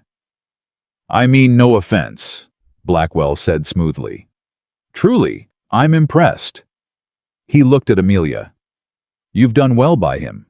Better than he deserved, frankly. What do you want, Mr. Blackwell? Amelia said. What I've always wanted. to purchase a piece of land that its current owner has been sitting on without developing for 15 years. He spread his hands in a reasonable gesture. I have plans for that territory. Good plans. Development, employment, real money coming into the region. And what about the people on that land? Amelia said. The neighboring ranchers, the families who have been there for generations. Progress requires some disruption, Blackwell said pleasantly. Progress, Amelia said. That's what you call it. I call it what it is. What it is, Amelia said carefully, is trespass, illegal survey of private property, manipulation of a grieving man's son for your own legal gain, and attempted fraud against a territorial land claim. She kept her voice completely level. What it is, Mr. Blackwell, is a case that I have documented in full, that is now in the hands of Mr. Gardner, and that will be the subject of an emergency commissioner's hearing within the next 2 weeks. Blackwell's pleasant expression did not exactly change, but something behind it did. Arthur Dowd, she continued, has withdrawn from your arrangement and filed a letter to that effect with Mr. Gardner this afternoon. She watched his face. There it was, the smallest tightening, the first real evidence of something that was not confidence. Your reversion clause strategy no longer has a claimant. A silence. One of the men behind Blackwell shifted his weight. You, Blackwell said, and his voice had lost some of its pleasantness, not much, but enough, are a very remarkable woman to have accomplished all of that in a single afternoon. The documentation was already prepared, Amelia said. This afternoon was simply delivery. Blackwell looked at Nathan. You knew none of this when I started, he said. This is all her. She's my wife, Nathan said.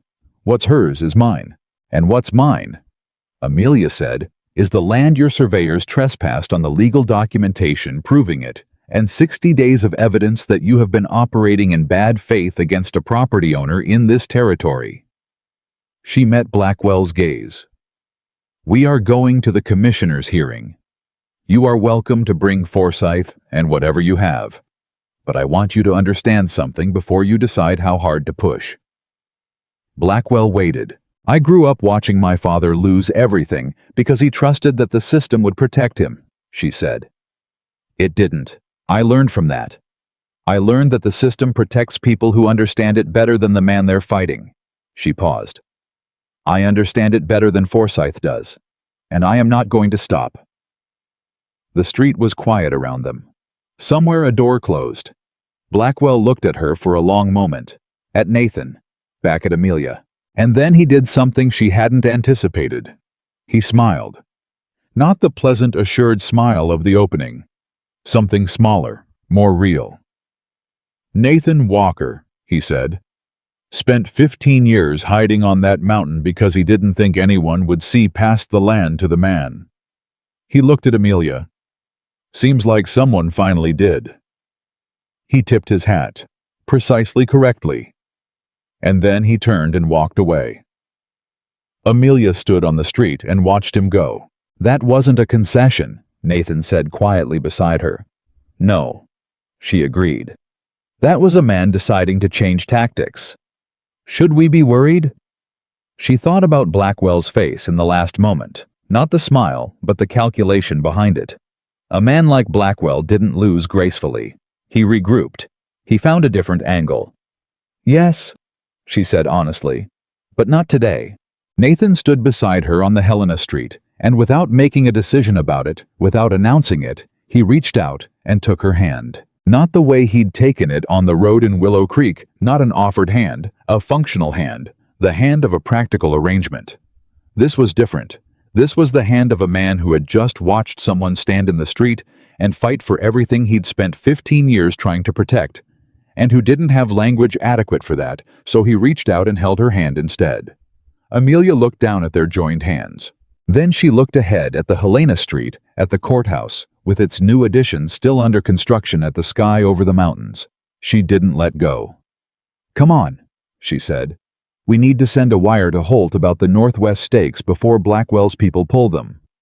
Right, Nathan said. But he didn't let go of her hand either. And they walked.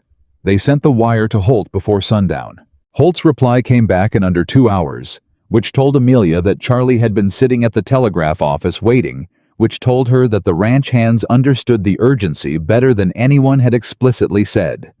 The message was 6 words, which was exactly as many words as Holt ever used when 2 would do stakes documented. Sheriff's deputy witness. Come home. Nathan read it twice and looked at Amelia. Holt got a deputy out there already, he said. Charlie must have gone to town the moment we left, she said. Smart boy. He is. Nathan folded the telegram. Something settled in his face. Not relief exactly, but the particular steadiness of a man who has discovered that the people around him are more capable than he gave them credit for, and finds this both humbling and clarifying. We should leave first thing tomorrow. We should, Amelia agreed. But tonight, you need to sit with Gardner and go through every piece of documentation one more time. He needs to know the order of presentation for the hearing, what to lead with, what to hold back. That'll take hours. Yes, she said. It will. Nathan looked at her with an expression she was starting to recognize, the one where he was about to say something that required effort, not because the words were hard, but because saying things out loud was still for him an act of deliberate choice rather than reflex. You should be in that meeting, he said, with Gardner, not me. Gardner needs to be comfortable presenting to the commissioner, Amelia said. He needs to feel like he owns the argument. If I'm in the room doing it for him, he'll defer to me in the hearing, and it'll look like the case is being run by a woman with no legal standing. She picked up her coat from the back of the chair. Men listen to other men, Nathan. That's the world we live in. So tonight, you sit with Gardner and you learn the argument well enough to speak it in your own voice. And then in the hearing room, you say it and people hear it. And what will you be doing? Thinking, she said. Because Blackwell changed tactics this afternoon, and I don't yet know what the new tactic is, and I'd very much like to figure that out before we walk into a commissioner's hearing. She sat in the small room of the boarding house, where they'd taken 2 rooms separate plain. Neither of them commented on the arrangement, and she went over everything she knew about Richard Blackwell. Not what he'd done, what he was. She'd learned from her father that the most important thing about an opponent in a business dispute was not his tactics, but his nature. Tactics changed. Nature didn't. Her father had understood his dishonest partner's tactics too late, but what had truly cost him was that he'd never understood the man's nature, that the partner needed to win more than he needed to be right, that for him every relationship was a transaction, and every transaction was a competition. Blackwell, standing on that Helena Street this afternoon, had done something her father's partner had never done. He had smiled. Not the managed smile of the opening. Something real. Something that suggested he had seen something in that street encounter that he found genuinely interesting. A man whose primary emotion is contempt doesn't smile like that when he loses ground. A man whose primary emotion is appetite does. Blackwell wasn't angry that she'd outmaneuvered him this afternoon. He was intrigued. That was more dangerous. She thought about the new tactic for a long time. She went through every angle she could construct a different legal challenge: pressure on Gardner, pressure on the commissioner, social pressure on Nathan through the town of Willow Creek. Each one she turned over and looked at from the inside. It was nearly midnight when she found it. Not a legal move, a personal one. She sat up straighter. If Blackwell had been watching the ranch and he had his people had been on their land riding through their pastures, then he knew things. He knew about Charlie, about Holt, about the state of the ranch's finances before Amelia arrived. He might know about the ledgers she'd been reorganizing. He might know about the survey document she'd found in the back of the old ledger. And if he knew about that, he knew something else. He knew that 3 weeks ago, Nathan Walker hadn't known about the reversion clause, but Amelia had found it within days, which meant that for anyone looking at the timeline, Amelia Carter had arrived in Willow Creek, married Nathan Walker within 48 hours, and immediately begun reorganizing his legal documents and directing his response to a land dispute worth a fortune. Blackwell was going to argue that the marriage was a strategy, that Nathan had brought in someone specifically to construct a legal defense. That the whole arrangement, the practical marriage, the document work, the Helena trip, the Dowd conversation, was a coordinated effort to manipulate the reversion clause before it could be invoked. And if he could make that argument convincingly enough, he could challenge the mineral claim filing on the grounds that it was made in bad faith, that Nathan had known about the clause and the deposit all along, and had deliberately structured his affairs to circumvent it, which was not true. But truth and convincing weren't always the same thing. Amelia sat in the quiet boarding house room and thought about how to protect against an argument that used her own competence against her. It took another hour, and then she picked up the pen and started writing. They left Helena at sunrise.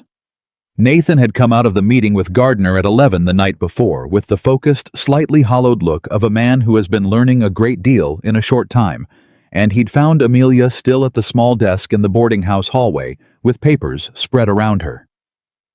"You should sleep," he said. "I found something," she said. "Sit down." He sat on the bench across from her desk, and she told him what she'd worked out, Blackwell's likely new tactic, the bad faith argument, the way her own role in the past weeks could be turned against them. Nathan listened without interrupting, which was one of the things she valued most about him. He listened the way he looked at things completely, without letting his reaction get ahead of his understanding. When she finished, he was quiet for a moment. "So he's going to use you against me," he said. "He's going to try to use us against each other," she corrected. "He'll argue the marriage was strategic, that you knew what you were doing when you stopped on that road." "I didn't know what I was doing," Nathan said. "I stopped because you reminded me of my mother." She looked at him. He said it plainly, the way he said everything, not for effect, not as a performance of feeling, just as a fact that happened to be true. "I didn't know you had a legal mind. I didn't know anything about you. I stopped because you were sitting on a barrel with nowhere to go, and I knew what that felt like." Amelia held his gaze. "I know that," she said, "and you know that. But in a hearing room, what we know and what we can prove are different things." She tapped the papers in front of her. "Which is why I've been writing out a full account of everything, the sequence, the timing, what I knew, and when I knew it, what you told me, and when. Signed and dated as of tonight." She looked at the pages. "If Blackwell argues bad faith, we present this and let the commissioner read the actual timeline." Nathan looked at the papers. "You've been writing your own testimony." "I've been writing the truth," she said, "which is the same thing." He was quiet for a long moment. "Amelia," he said. "Yes. When this is over, I'm going to ask you that question again. The one on the street." She didn't look up from the papers. "I know. I want you to know that before we go back." "I know that too," she said. And because she was a person who could hold two true things at once, she also knew that what she felt about that question had already answered itself quietly, somewhere between the trunk full of documents and the mining commission and the street in Helena, where he'd taken her hand and held it without saying a word about what it meant. She just wasn't ready to say it out loud yet. She kept writing. Willow Creek looked different when they rode back into it. Or rather, it looked exactly the same. The same dusty main road, the same fronts of the same buildings, the same faces of the same people going about the same days. What was different was the way those faces looked at them. Word had traveled, of course. Word always traveled faster than horses in a frontier town, and people knew something had happened in Helena. They didn't know the details, but they knew that Nathan Walker and his new wife had ridden to the territorial capital and done something significant, and that Richard Blackwell's man Greer had been seen riding hard in the same direction the day before, and had come back looking considerably less comfortable than he'd left. Francis Calhoun was waiting at the end of the main road. Not dramatically, not blocking their way. Just standing outside the dry goods store at a time of day when she had no obvious reason to be standing outside anything. "Letters went out," she said before either of them could speak. 14 of them. Signed by people who knew Leland Walker personally and Nathan from his earliest years. 2 of them are from men who were present at the original land transaction with Dowd. Amelia felt something shift in her chest. Francis. The two men who witnessed the Dowd transaction, James Aldrich and Peter Fogg, is dead, but Aldrich is still living south of here. Both say the same thing. Francis's voice was controlled and precise. Dowd was paid fairly. He accepted the price freely. His letter to Leland Walker afterward was not a legal dispute. It was a neighbor's regret. She met Amelia's eyes. That's in the letter Aldrich signed. Nathan looked at the older woman with an expression that was not one Amelia had seen on him before. Open. Almost raw. Thank you, he said. I told you not to thank me, Francis said, but her voice was gentler than the words. The hearing was set for 11 days from the date of Gardner's emergency petition. Those 11 days were the longest of Amelia's life, and the fastest. She worked every day organizing and reorganizing the documentation package into the clearest possible presentation. Gardner came out from Helena on the 8th day to do a practice run of the argument, and they sat at the kitchen table for 4 hours while Nathan delivered the case, and Gardner played commissioner, and Amelia sat to the side and stopped them every time something was unclear or weak or open to a challenge she could foresee. On the 9th day, something happened that none of them had anticipated. A letter arrived addressed to Nathan from a law firm in Billings that Amelia didn't recognize. She brought it to Nathan unopened and stood while he read it. His face changed. "What is it?" she said. He handed her the letter. It was from a firm representing a consortium of investors, not Blackwell, but associated with Blackwell's larger financial network, offering to purchase the Walker Ranch for 3 times the amount of Blackwell's most recent offer. The letter was careful, legally clean, and framed entirely as a business opportunity, with no reference to the pending hearing, or the mineral deposit, or any of the contested ground. 3 times the offer. Amelia read it twice. Did the arithmetic. It was more money than most men saw in a lifetime. More money than would solve every problem Nathan currently had, and several he didn't yet have. She set it on the table. "Your answer," she said. Nathan took the letter back, folded it, and set it beside the lamp. "No," he said. "Nathan, I know what it is. It would clear every debt. It would give you, Amelia." He said her name the way he said the things that mattered, quietly and with full weight. "My parents built this place. My mother came west with nothing the way you did. My father worked this land for 30 years. He looked at the folded letter. "I'm not selling it to the people who've been trying to take it from me for 3 years, dressed up in a new offer, because they're afraid of the hearing." He met her eyes. "What they're afraid of is you. And you're not for sale either." She looked at him for a long moment. "All right," she said. "All right," he said. She picked up the letter and put it in the stove. The hearing was held in the Territorial Commissioner's office in Helena, which was a large room with good light and chairs arranged in rows that were mostly full, because, as Gardner had predicted, a mineral rights dispute over a deposit of this potential size attracted attention from people whose profession required them to pay attention to such things. Blackwell was there. Forsyth was beside him. 3 other men in good suits sat in the second row. Arthur Dowd was also there, which surprised Nathan and didn't surprise Amelia. He sat on the far side of the room alone, with the look of a man attending something he feels obligated to witness. Commissioner Hale was 60 years old, gray-haired, deliberate, with the face of someone who had spent decades hearing people claim things and had developed an immunity to performance.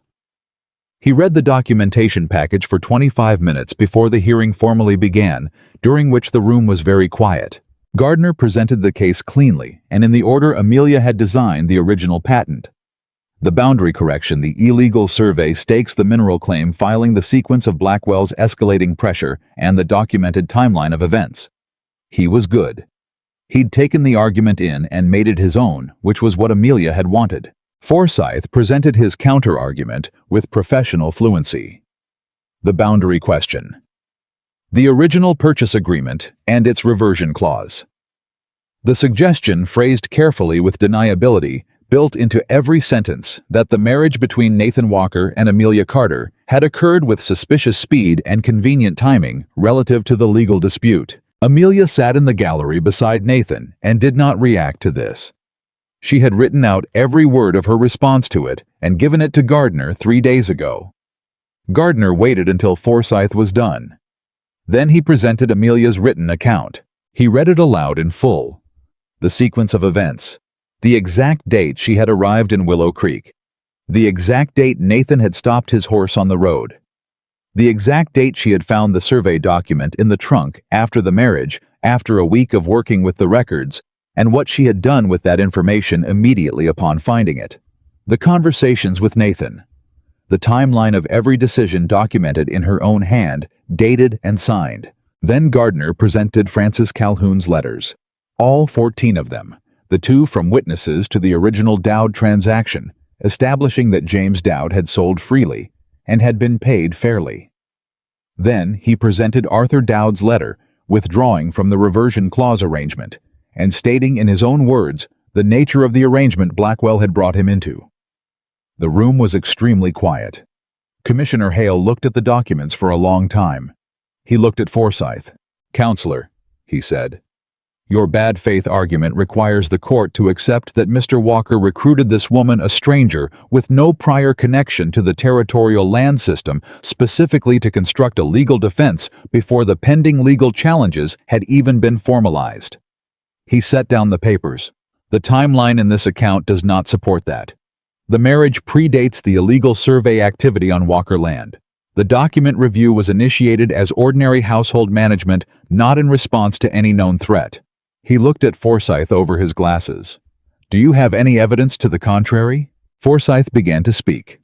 "Evidence," the commissioner said. "Not argument." Forsyth stopped. A long silence. "Your illegal survey stakes," Commissioner Hale said now, to the room in general, "constituted trespass on private property. That alone undermines any claim derived from data obtained through those surveys."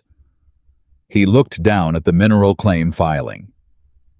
"The Walker mineral claim was filed properly prior to any formal invocation of the reversion clause by the property's documented legal owner." He set the file flat. "The reversion clause has no active claimant. Mr. Arthur Dowd has stated in a witnessed letter that he declines to invoke it." Blackwell's composure from where Amelia sat was remarkable. He did not move. He did not show anything on his face that a stranger would read as distress. But she was not a stranger to that face anymore. She saw it. The moment he understood that this particular game was finished. "The Walker mineral claim is validated," Commissioner Hale said. "The contested boundary survey is rejected on the basis of illegal trespass. The reversion clause is noted as inactive for failure of invocation." He looked at Forsyth. "Counsel may file further motions in the appropriate venue if new evidence arises. As of today, this matter is resolved in favor of the claimant." He closed the file. Nathan sat very still beside Amelia. She did not move either. She was watching Blackwell. Blackwell stood after a moment, buttoned his jacket with precise, unhurried movements, said something quiet to Forsyth, and then walked toward the door. As he passed the row where Nathan and Amelia were seated, he paused. He looked at Nathan. "Your father chose well," he said. "Both times." Then he looked at Amelia, and his expression was not the pleasantness of their first meeting or the recalculation of the street. It was something she hadn't seen from him before. Something close to respect, if a man like Blackwell was capable of it without using it for something. "Mrs. Walker," he said. He walked out. The room began to move around them, Gardner shaking Nathan's hand, Prescott appearing from somewhere in the back rows with a wide grin, people talking. Amelia sat and breathed and let the noise happen around her. Then Nathan took her hand under the table, the way he had on the Helena Street. Not for anyone to see, just because it was the right thing. "It's done," he said quietly. "Yes," she said. She looked at their joined hands, at the commissioner's closed file, at the room full of people who would all have opinions about this day and what it meant. She thought about sitting on a barrel outside Pruitt's store with 11 cents in her pocket and a worthless letter and nowhere to go. She thought about a man on a horse who stopped because his mother had once needed someone to stop. She thought about what it meant to have a home. Not a roof, not a legal arrangement, a home. "Nathan," she said. "Yes." "You wanted to ask me a question." He turned to look at her. The hearing room was loud around them, but they were very quiet inside it. "I want to ask you," he said, "whether this is something else now, for you. Whether what we have is something more than a practical arrangement." She looked at him steadily. At the face she'd been learning for 2 months. The jaw, the careful eyes, the particular way he held himself when he was trying not to show what he felt. The man who helped his neighbors without wanting credit. Who read poetry alone at midnight and didn't mention it. Who had looked at a woman sitting on a barrel with nothing and seen something worth stopping for. "It's been something else for a while," she said. "I just wanted to be sure before I said it." Nathan looked at her the way he looked at things he wanted to understand completely. "And you're sure now?" he said. "I'm sure now," she said. He didn't say anything more. He didn't need to. He held her hand in the crowded hearing room, and she held his back, and that was enough for the moment, because the moment didn't need anything added to it. Across the room, Arthur Dowd was putting on his hat to leave. He caught Amelia's eye as he turned toward the door. He held her gaze for a moment, nodded once, something in it that was not apology exactly, but was adjacent to it. The nod of a man who made a different choice than the one he'd come into the room expecting to make, and has decided to live with the better one. She nodded back. He walked out. Gardner appeared at Nathan's shoulder. "I'd say this calls for a proper dinner," he said. "It does," Nathan said. He stood and held out his hand to Amelia. Not a functional hand, this time. Not the hand of a practical arrangement, but the hand of a man who wanted to walk through a door with his wife beside him. She took it. And for the first time in as long as she could remember, she did not feel the weight of having nowhere to go. She knew exactly where she was going. She was going home. Yeah, but the story didn't end in Helena. It couldn't because Blackwell had lost a hearing, but he hadn't lost his nature, and his nature was the appetite kind, and appetite doesn't stop. When it loses, it redirects. 3 weeks after they returned to the ranch, Charlie Betts arrived at the door at 7 in the morning, with an expression that made Nathan put down his coffee cup before Charlie had said a word. "There's something wrong at the northwest corner," Charlie said. "Holt found it at first light. You need to come." Nathan looked at Amelia. Amelia was already standing up. The northwest corner of the Walker property had been the site of Blackwell's illegal survey stakes, which the sheriff's deputy had documented and which had been central to the commissioner's ruling. The stakes were gone now, properly gone removed by order of the court. What was there instead was fire damage, not from a natural fire. The pattern was wrong, too deliberate, too contained. Someone had set a controlled burn along the edge of the property line, destroying 3 months of fence work, and more importantly, burning through a section of land that contained the primary access route to the mineral deposit. "This was last night," Nathan said. "How did we not see it?" "Wind was from the north," Holt said. "Smoke went the other way." Nathan crouched down and looked at the burn pattern. His face was controlled the way it was when he was most angry. "He can't touch the claim," Amelia said, thinking aloud. "The commissioner's ruling stands, so he's attacking the access." "If the access route is destroyed," Nathan said slowly, "mining the deposit becomes significantly more expensive, maybe prohibitively. Which means we'd need outside investment to develop it. Which is where he comes back in." They looked at each other. "He doesn't need to own the land," Amelia said. "He just needs us to need him." Nathan stood up. His jaw was set in the particular way that meant a decision had been made before the words caught up to it. "He won't get it," Nathan said. "No," Amelia agreed. "He won't." She looked at the burn line and then at the ridge beyond it. "But we need to file an arson report with the sheriff today, with Holt and Charlie as witnesses to the timing. And we need to send Gardner a letter documenting this as continued harassment following the commissioner's ruling. And the access route." She looked at the land, at the burned section, at the ridge. "There's another way up," she said.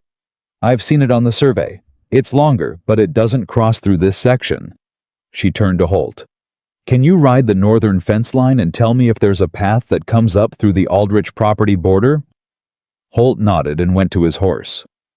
Charlie looked at Nathan. "He's not going to stop, is he?" "No," Nathan said.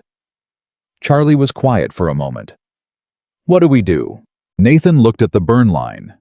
At Amelia, who was already pulling the survey map from her coat pocket, where she'd apparently tucked it before she left the house. Because she had known before, Charlie had finished his sentence that this was going to require the survey. Something happened in Nathan's face that was not anger and not resolution, but something older and quieter than either. The look of a man who has spent a very long time fighting alone and has finally understood that he doesn't have to. "We keep going," Nathan said. "Same as we've been doing." He looked at his wife standing in the early morning with a survey map open in her hands, already finding another way. "Same as we've always been doing," he said. The arson report went to the sheriff that same morning. Nathan dictated. Amelia wrote. Holt and Charlie signed as witnesses.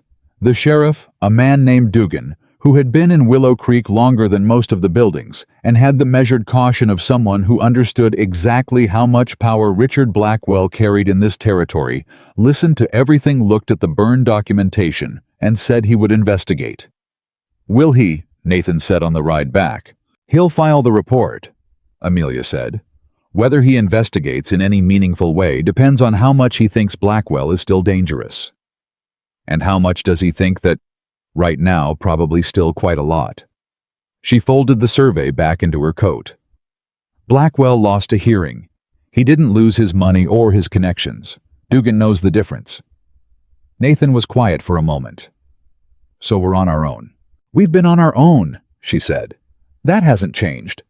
What's changed is that we have a ruling in our favor and a paper trail that Blackwell keeps adding to." She looked at him. "Every time he does something like this, he hands us another document. He can't seem to stop himself." "That's something." "That's quite a lot, actually," she said. "Men like Blackwell are most dangerous when they're patient. When they start moving out of frustration, they make mistakes." Nathan considered this. "You think the fire was a mistake?" "I think the fire was a man who expected to win and didn't, trying to remind everyone that he can still cause damage." She paused. "It's the move of someone who's lost the long game and knows it." They rode on. After a while, Nathan said, "How do you know so much about how men like that think?" Amelia looked at the road ahead. "My father's partner," she said. "I watched that man for 3 years. I watched him maneuver and charm and construct and eventually destroy everything my father built, and I couldn't stop it because I didn't understand it fast enough." She paused. "I understand it now." Nathan said nothing. "That's the thing about losing everything," she said quietly. "If you survive it, you come out understanding things you didn't before, things you'd have preferred not to need to know." She looked at him. "Your land, my father's business, different things, same lesson." "What's the lesson?" "That the people who take things from other people always believe they're entitled to what they're taking," she said. "They don't think of themselves as thieves. They think of themselves as people who recognize value that others are too foolish to use properly." She held his gaze for a moment. "And the only thing that stops them is someone who understands them well enough to be one step ahead." Nathan looked at her the way he did when he was storing something away, not responding to it immediately, but placing it somewhere he'd return to. "Then stay one step ahead," he said. "That's the plan," she said. Chartensier. Gardner's letter arrived 4 days later. It was not the letter Amelia had expected. She had expected an acknowledgement of the arson, filing a note about adding it to the record, a cautious statement about next steps. What she got instead was 2 pages, and the second page made her set the letter down on the desk and sit very still for a moment before she called Nathan in from the yard. He read it standing up, the way he read things that mattered completely. Still no expression moving on his face until he reached the end. Then he set it down. "Harlan," he said. "Yes, Judge Harlan. The territorial judge who everyone in the region knew was in Blackwell's pocket, the man Nathan had named months ago, when they were first laying out the landscape of who had power and who didn't, had filed a motion to reopen the commissioner's hearing on the grounds of procedural irregularity. The irregularity he cited was Amelia's written account. Her testimony about the sequence of events, the timeline, the documented history of decisions. Harlan was arguing that the account had been submitted to the commissioner without being subject to cross-examination, and that admitting it without challenge had violated Forsyth's right to question the witness. "He wants me in a courtroom," Amelia said. "He wants Forsyth to have a chance to take apart your testimony in front of a judge," Nathan said. "In front of Harlan." "Yes." She picked up the letter again. "Gardner says we can challenge the procedural motion. He thinks we have reasonable grounds." "Do we?" "Legally, probably. But a challenge takes time, and time means the mineral claim sits in uncertainty, and uncertainty is what Blackwell needs." She set the letter flat. "If investors think the claim might be reopened, they won't move on the access route development. We'll be stuck." Nathan sat down at the table. "What does Gardner recommend?" "He's cautious. He says we can fight the procedural motion and probably win, but it'll take 4 to 6 months." She looked up. "Or we can waive the objection and agree to the cross-examination." "Let Forsyth question you." "In front of Harlan." She held his gaze. "In an open hearing." Nathan was quiet for a long moment. "That's dangerous." "It is," she agreed. "Harlan will rule against us on everything he can." "He'll try." "Amelia." Nathan leaned forward. "Forsyth is a professional. He'll have spent weeks preparing to take apart everything you wrote. He'll look for inconsistencies, gaps, anything he can use to suggest the timeline isn't what you say it is." "I know. You'd be alone in that room. I can't testify on my own behalf under cross without Forsyth doing the same thing." "I know that too." "Then why—" He stopped, looked at her. "You want to do it." She met his eyes. "If we fight the procedural motion and win, Blackwell finds another angle. He keeps finding angles. He has money and lawyers and time, and as long as he believes there's a version of this where he wins, he'll keep going." She set both hands on the table. "But if we walk into that room, and I sit across from Forsyth, and he questions everything I wrote, and I answer every single question in front of Harlan in a public record, and the truth holds because it is the truth, then what he has left is nothing." She paused. "He needs me to be afraid," she said. "He needs us to run from the cross-examination, because if we run from it, it looks like there's something to hide. But there is nothing to hide. Everything I wrote is exactly what happened." She looked at Nathan steadily. "I want to sit in that room and say it out loud where no one can touch it afterward." Nathan looked at her for a long time. "Then we go," he said. "But this time I want Prescott there, and Francis Calhoun, and every person who signed a letter for that commissioner's hearing." "You want witnesses?" "I want the town there," he said. "I want people who knew my father and know me to sit in those chairs and watch Richard Blackwell's lawyer try to make a liar out of my wife." His voice was even, but had iron in it. "Let him try that in front of all of them." Something moved in Amelia's chest, swift and sure, and completely without warning, the way the truest things always arrived.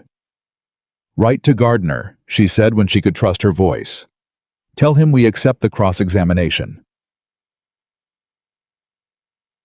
The ride to Helena this time felt different from both times before. The first time they had ridden with urgency and the particular focus of people responding to a threat. The second time, they had ridden with the weight of what had happened between them on the street, the hand-holding the question left open. This time, they rode with something steadier. Not calm exactly, the stakes were real, and both of them knew it. But the particular steadiness of people who have decided together and are moving together, which is a different kind of weight than urgency. Francis Calhoun traveled with them. This had not been planned. Francis had simply appeared at the ranch gate on the morning of departure on horseback, with a traveling bag, and the expression of a woman who has made a decision and does not require discussion about it. Francis. Nathan started. I was the first person in Willow Creek who saw this marriage happen, she said. I will be in the room when someone tries to say it was something it wasn't. She looked at Nathan with the look she saved for statements that were final. Don't argue with me. Nathan did not argue with her. James Aldrich came too, the man who had witnessed the original Dowd land transaction and had signed a letter to the commissioner's hearing saying that James Dowd had sold freely and been paid fairly. He was in his 70s, moved slowly, and had the absolute moral authority of someone who has lived long enough to have nothing left to prove and nothing left to fear. Charlie Betts came because Charlie Betts went where Nathan went, and considered this a personal matter. Holt stayed at the ranch because somebody had to, and Holt understood that the ranch itself was part of what they were defending. They arrived in Helena the evening before the hearing, and Gardner met them at his office and spent 2 hours going over what Amelia would face. Forsyth will attack the timing first, Gardner said. The speed of the marriage. He'll try to make it look calculated. Let him, Amelia said. He'll question your knowledge of the reversion clause, whether you knew about it before you found the survey document. I didn't. The timeline shows that clearly. He'll question your motivation. Why a woman with no connections in this territory would marry a man she'd known for 2 days and immediately begin working on his legal documents. Amelia looked at Gardner. Because I had nowhere else to go, she said. And because he was the only person in that town who stopped. She said it simply the way it was. That's the truth. There's no version of that truth that Forsyth can make into something it isn't.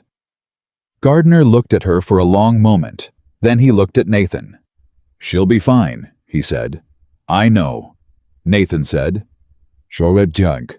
The hearing room was fuller than the commissioner's hearing had been. Word had spread not just in Helena, but along the roads and telegraph lines that connected the towns of the territory the way word always spread when something involved money and land and the particular frontier drama of a quiet man standing his ground against a powerful one. There were people in the chairs who had no direct stake in the outcome, but had come because this was the kind of story that the territory would be telling for 20 years, and they wanted to say they were there. Blackwell sat in the same position as before, same composure, Forsyth beside him with a leather case full of papers, and the particular set of a man who has prepared very thoroughly for something he intends to win. Judge Harlan was not Commissioner Hale. Where Hale had been deliberate and measured, Harlan was efficient in the way of a man whose efficiency had been purchased. He moved through the opening formalities, quickly established the procedural basis for the hearing, and then nodded to Forsyth. Forsyth stood. He was good. Amelia had expected him to be good, and he was better than that precise, calm, methodical in the way of someone who has been doing this long enough to have removed any performance from it and replaced it with mechanism. He questioned Gardner first, briefly establishing the record from the commissioner's hearing. Then he called Amelia. She walked to the front of the room and sat in the chair that had been placed facing the judge's bench, and did not look at Blackwell, and did not look at Forsyth's leather case, and did not look at the faces in the rows of chairs. She looked at Harlan. She wanted to see exactly what she was dealing with. Harlan met her gaze with the mild professional attention of a man who has already decided an outcome and is going through the motions of reaching it. She understood. Then Forsyth began. He started with the timeline exactly as Gardner had predicted. The dates, the sequence, the marriage within 48 hours of her arrival. You arrived in Willow Creek on September the 4th, Forsyth said. You married Nathan Walker on September the 6th. Yes? You had known him for less than 2 days. Closer to 2 hours when he made the offer, she said. The 2 days were between the offer and the ceremony. An unusual speed for a marriage. An unusual set of circumstances, she said. I had arrived expecting employment that didn't exist with no money and no other options. Mr. Walker needed someone to manage his household and records. The arrangement was practical, and both parties entered it with full understanding of what it was. A practical arrangement, Forsyth repeated, letting the phrase sit. And yet, within weeks of this practical arrangement, you were managing his legal documents. I was hired, if you want to use that word, to manage his records. His legal documents are part of his records. You found the survey document that revealed the mineral deposit. I found it while organizing the contents of a trunk that hadn't been properly maintained. Yes. And you immediately began constructing a legal strategy. I immediately brought it to my husband's attention, she said. Because that's what any person would do who found a document with significant implications for their household. Forsyth paused, shifted his approach smooth as water finding a new channel. Mrs. Walker, he said, before arriving in Willow Creek, did you have any knowledge of Richard Blackwell's interest in the Walker property? No. Did you have any knowledge of the mineral deposit? No.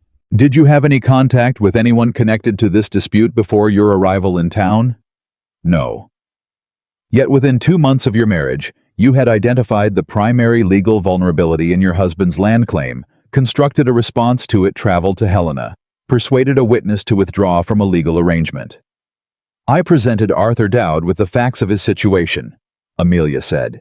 He made his own decision and delivered a case to the commissioner's hearing that resulted in a ruling in your husband's favor. Forsyth looked at her steadily. That is a remarkable amount of work for a woman who was, by your own account, a stranger to this territory with no legal training. I had my father's training, she said. He believed in reading everything carefully and understanding what you were looking at. I've done that since I was 15. She held Forsyth's gaze. And I had a very clear motivation, which was, this was my home, she said. Someone was trying to take my home. I'm not in the habit of allowing that. A sound moved through the room. Not dramatic. Just the particular shift of people who have been sitting carefully suddenly settling differently.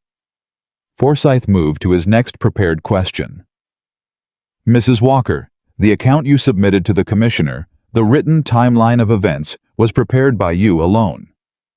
Yes. No assistance from Mr. Gardner.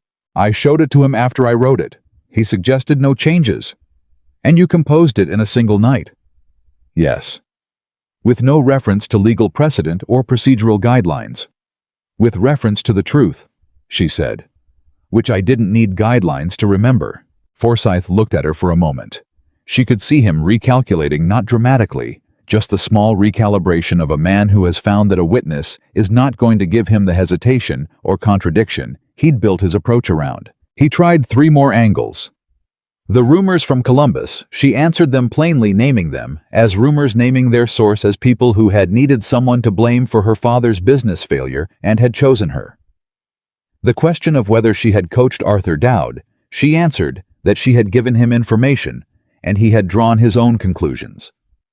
The question of whether Nathan Walker's offer on the road had been truly spontaneous or whether he had known in advance who she was, she answered that the idea that Nathan had somehow arranged her arrival in a strange town with 11 cents and a dead woman's letter of employment was the least credible thing she had heard in a room full of arguments, and she said it without raising her voice. In the third row, Frances Calhoun made a sound that was almost a laugh.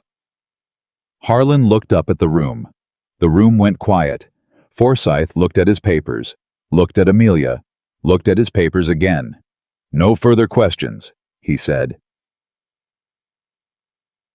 Harlan's ruling took 3 days, which was longer than it should have taken for a procedural question, and shorter than it would have taken if Harlan had been working entirely alone. What moved in those 3 days, Amelia would only partially understand afterward. Gardner made calls. Frances Calhoun wrote another letter, this one not to the commissioner, but to the territorial governor's office, signed by herself and 11 other Willow Creek residents, describing the pattern of legal harassment Nathan Walker had experienced and requesting that the governor's office take note of the proceedings. James Aldrich, who was old and moved slowly and had the moral authority of a man with nothing to prove, requested a private conversation with Harlan that Harlan could not easily refuse without visible discourtesy to a witness of his age and standing. And Arthur Dowd, who had been in the room for the cross-examination and had heard Forsyth try to dismantle Amelia's account piece by piece, and fail, sent a short telegram to Gardner's office that said only, "If you need me to testify in person, I will come." Gardner showed Amelia the telegram. She read it twice. Thought about a man who had grown up carrying his father's grievance, had brought it to a man like Blackwell, because it felt like justice and had finally understood the difference between justice and being used. "Tell him we appreciate it," she said, "and that we hope it won't be necessary." It wasn't. Harlan's ruling came on the third day in a document that Gardner read aloud to them in his office, and the language was careful and measured and clearly composed by a man who understood that the room he was operating in had grown significantly larger than he'd expected, that the governor's office had taken note that there were witnesses of standing, that the procedural motion his ruling sustained would be reviewed, and that the cross-examination had produced nothing that altered the original record. The procedural motion was denied. The commissioner's ruling stood. Nathan read the ruling and set it on Gardner's desk and was quiet for a long moment. Then he extended his hand to Gardner, and Gardner shook it, and that was all. In the hallway outside Gardner's office, Frances Calhoun gripped Amelia by both arms and looked at her with an expression that was the most unguarded Amelia had ever seen on that carefully managed face. "Your father would have been proud of you," Frances said. Amelia felt that land somewhere deep and stay there. "Thank you," she said, "for everything you did." "I didn't do anything," Frances said. "I wrote some letters." She released Amelia's arms and straightened her coat with the brisk efficiency of a woman returning to her regular self after a moment of something more exposed. "The rest was you." They rode home through the late afternoon. The four of them, Nathan, Amelia, Frances, Charlie, and James Aldrich, who rode slowly and comfortably as a man who has done what he came to do and is satisfied. Nobody talked much. They were tired in the good way, the way you're tired after something is truly finished, and the quiet between them was full of that. Somewhere on the road, Charlie fell asleep on his horse, which his horse accommodated with philosophical patience, and Frances noticed and said nothing because she was not going to embarrass the boy. And Nathan noticed and pulled slightly ahead, so Charlie's horse would follow without needing guidance, which was the most Nathan thing Amelia had ever witnessed, and she filed it away in the place where she kept the things about him that mattered. When Willow Creek came into view, James Aldrich said goodbye at the fork and rode south, lifting one hand without turning back. Frances split off at the edge of town, saying she needed to return a borrowed pie dish to someone, and that this had nothing to do with being seen riding in with them, which everyone pretended to believe. Charlie woke up at the edge of town with the impeccable timing of someone who had been asleep for exactly as long as was safe, and said, "Are we home?" And Nathan said, "Almost." And Charlie nodded and straightened on his horse and rode the last stretch with great dignity.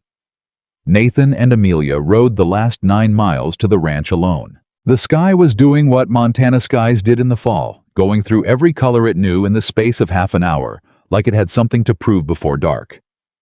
They didn't talk about the hearing or Harlan or Forsyth or Blackwell or the mineral claim or the burned fence line they'd have to repair or the access route or any of it. They talked about smaller things. Nathan asked if she wanted to plant anything in the kitchen garden before the first frost, and she said she'd been thinking about that, and she thought there was time for garlic if they moved quickly. He said he'd always meant to put in a proper root cellar and had never gotten around to it.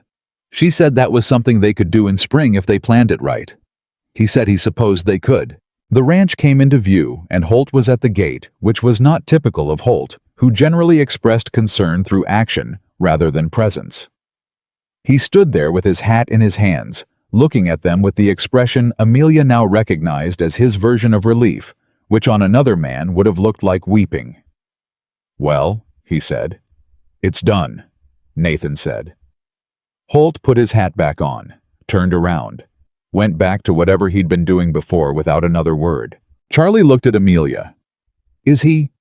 He's fine," she said. "That's how he celebrates." That evening after dinner, Nathan went to the mantel. He picked up the tin-framed photograph, the one Amelia had looked at on her first night and looked away from. He carried it to the table and set it in front of her. She looked at it properly this time. A woman young with dark hair and a direct gaze, and the particular expression of someone who knew they were being photographed and was not going to perform for it. Not pretty in a soft way. Strong-featured. Real. "Margaret," Amelia said. Yes. Nathan sat down across from her. I want you to know about her, not as a ghost, as a person. He looked at the photograph. She was the most honest person I've ever known until you. She said exactly what she meant and expected you to do the same, and she had no patience for men who couldn't keep up. A pause. She would have done exactly what you did in that room today. Sat down, answered every question, and made Forsyth feel like a fool for asking them. Amelia looked at the photograph for a long moment. She sounds like someone I would have liked, she said. Yes, Nathan said. I think you would have. He was quiet for a moment. I'm not asking you to replace what she was. I don't think that's how it works. I think you hold the people you've loved, and you carry them forward with you, and you make room for new things alongside them. He met her eyes. I've made room. Amelia held his gaze. So have I, she said. He reached across the table. She took his hand. They sat in the lamplight with Margaret's photograph between them and the mountain outside the window, and the kitchen garden waiting for garlic, and the root cellar that would be built in spring, and the northwest corner that would be developed, and the fence that would be repaired, and the 100 practical things that made up a life. And underneath all of it, running through all of it, like water through stone, the thing that had started on a road with a practical offer and nowhere to go, and had become through hard work and hard truth, and the particular grace of two people who showed up for each other when it cost something. Something that neither of them had been looking for, and both of them had needed. Nathan, she said. Yes. I have something to tell you. He waited. When you stopped on that road, she said.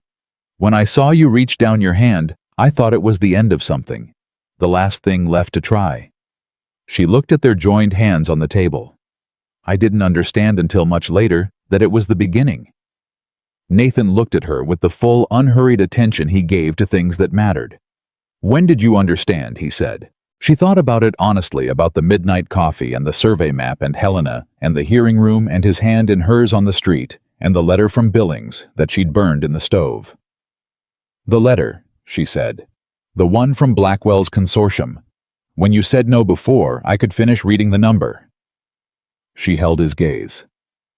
I understood then. Nathan nodded slowly, like a man confirming something he'd suspected for a while. That was the easy part, he said. She looked at him. Saying no to that kind of money was the easy part. Yes, he said, because you were standing right there. He said it simply, without ornament, the way he said the things that were most true. The hard part was every day before that, trying to figure out whether what I felt was something real or just gratitude. And, it's not gratitude, he said. She held his gaze. Her chest was doing the thing it did when she stopped arguing with herself about what she felt. No, she agreed. It's not. Ugh. Blackwell left the territory that winter. Not publicly. Not with any announcement. He simply ceased to be a present force. His Helena offices quieted. Forsyth moved on to other clients. Greer stopped appearing on the road. There were rumors that a larger enterprise in another territory had required his attention, that the commissioner's ruling had made the Walker land more trouble than it was worth, that Harlan had quietly suggested that continued engagement with this particular matter was inadvisable given the level of documentation now in the public record. Amelia thought it was probably all of those things at once. Men like Blackwell didn't leave because they were defeated. They left when the calculus changed, when the cost of continuing exceeded the value of the prize. She had made the cost high enough over enough months that the prize no longer made sense. She would have preferred a more dramatic ending for him. But she had learned from her father's story that justice in the real world rarely came with a satisfying conclusion. It came with a documentation record and a legal ruling and the quiet absence of someone who had calculated that you were no longer worth the effort. She would take it. Arthur Dowd came to the ranch once in January, on a day when the snow was hard on the ground and Nathan was in the barn and Amelia was alone in the house. She opened the door before he knocked because she'd heard the horse. He stood on the step with his hat in his hands and the look of a man who has rehearsed something and is hoping he still remembers it. I wanted to say it in person, he said. that I'm sorry for my part in it." Amelia looked at him for a moment. "Come in," she said. "I'll make coffee." He came in. She made coffee. They sat at the kitchen table where she had sat with Nathan going through documents in the middle of the night, where she had read the reversion clause for the first time, where a marriage that had started as a practical arrangement had become increment by increment and choice by choice, a life. "Your father," she said. What he felt about the sale, was it real? He believed it was, Dowd said. Whether he was right. He held the coffee cup. "I've thought about that a lot. I think he sold when he needed to, and then spent years deciding he'd been cheated because it hurt less than admitting he'd needed to sell." Amelia nodded. She understood that. She understood the way grief and need could rewrite a memory until the memory became something you could be angry at instead of something you had to carry. "He wasn't a bad man," Dowd said. "He was just human," Amelia said. "Yes." He set down the cup. "I'm leaving the territory, going back east, starting over somewhere that doesn't have all of this in it." He looked at the table. "I think I've been trying to correct a story that was already over, and it's taken me too long to understand that." Amelia looked at him. "You made the right choice," she said. "In Gardner's office. That's the one that matters." Dowd looked at her with the expression of a man who needs to be told the right choice mattered, and is not entirely sure he believes it yet, but is working on it. "Maybe," he said. Nathan came in from the barn as Dowd was leaving, and the two men stood in the doorway for a moment, in the way of men who have been on opposite sides of something, and now find themselves simply neighbors in a moment that doesn't require anything from either of them. "Safe travels," Nathan said. "Thank you," Dowd said. "For—" He stopped. "Just thank you." He mounted and rode. Nathan came inside and looked at Amelia. "How did that go?" he said. "Honestly," she said. "I think it went honestly." He nodded, poured himself the coffee that was left, sat down. Outside, the snow was doing what snow did in Montana in January, which was everything. It covered the fence lines and the barn roof and the kitchen garden and the burned section on the northwest corner that they had already begun to replant. It covered the road that ran 9 miles south to Willow Creek and the road that ran north into the mountains and the ridge above the property where the mineral deposit waited patient, as everything in the earth is patient for whatever came next. Spring would come. The root cellar would be built. The access route through the northern fence line would be developed slowly with Prescott's guidance and their own labor, and the kind of careful investment that didn't require a man like Blackwell to make it possible. The garlic Amelia had planted before the first frost would push through the ground in April, and she would stand in the kitchen garden with dirt on her hands and feel the particular satisfaction of something that came from her own work. Charlie Betts would stay on for another 3 years before he married a girl from a ranch east of town and went to start his own place, and Nathan would help him file his land claim, and Amelia would organize his first ledger, and when Charlie rode away on the day he left, he would look back once at the ranch house, and then look forward, and that was exactly right. Francis Calhoun would become someone Amelia had dinner with on Tuesdays when the weather allowed, and they would talk about everything and nothing, and Francis would never once say, "I told you so" about the marriage, which was the greatest act of restraint Amelia had ever witnessed in another human being. Holt would stay forever, because Holt was part of the land the same way the mountains were, and nobody asked him to leave, and he never talked about it. And Nathan Walker, who had spent 15 years hiding what he had because he didn't believe anyone could see past it to who he was, would learn slowly, and then all at once, that being known was not the dangerous thing. He'd believed it to be, that the right person seeing you clearly was not a threat, but the only real protection there was. He would learn this from a woman who had arrived with 11 cents and a worthless letter, and the kind of courage that doesn't announce itself, the kind that just keeps moving. Amelia Carter. Walker, who had lost everything and come west to rebuild, and found something she hadn't known to look for, would never stop being thorough. She would never stop reading every document carefully. She would never stop knowing exactly where the reversion clause was and exactly how to fight it if it surfaced again. But she would also learn And this was the thing she hadn't expected, that a home was not a defensive position. That it was a place where you didn't have to fight. That the work of a home was not the work of holding something against someone, but the daily work of building something with someone which was harder and slower and infinitely more valuable. She had arrived in Willow Creek at the end of something. She had not known she was also at the beginning. A person is not the sum of what they have lost. They are not their 11 cents, or their broken suitcase, or the rumors that followed them out of a city that had already forgotten their name.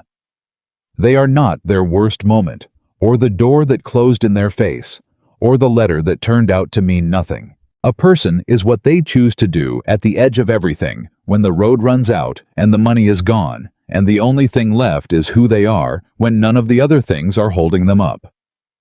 Amelia Carter had chosen to take a stranger's hand. Nathan Walker had chosen to stop his horse. Everything that mattered had grown from those two choices made by two people with nothing to lose and everything still ahead of them. That is what home is. Not the land or the legal claim, or the mineral deposit beneath the Northwest Ridge. Not the ruling from the commissioner, or the letters Francis Calhoun collected, or the documents organized in a trunk that no longer needed to hide what it contained. Home is the person who stopped when everyone else rode past. Home is the person who stayed when the truth came out and the cost became real. Home is the choice made before you knew what it would become, and the 10,000 smaller choices made after each one a little more certain. Until one day you look up and realize you are not afraid anymore, and haven't been for a long time.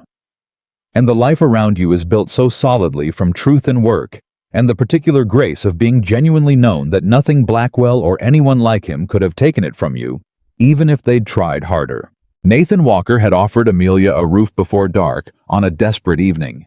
What she had built him in return was something no deed could record and no court could rule on.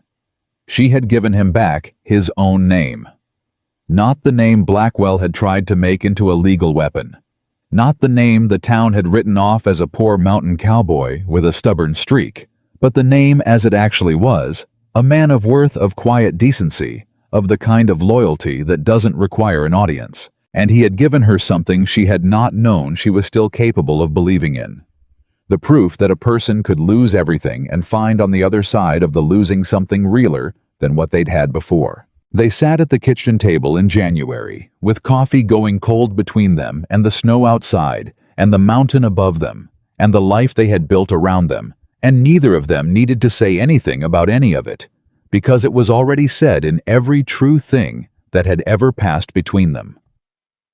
And that was enough. That was more than enough. That was everything.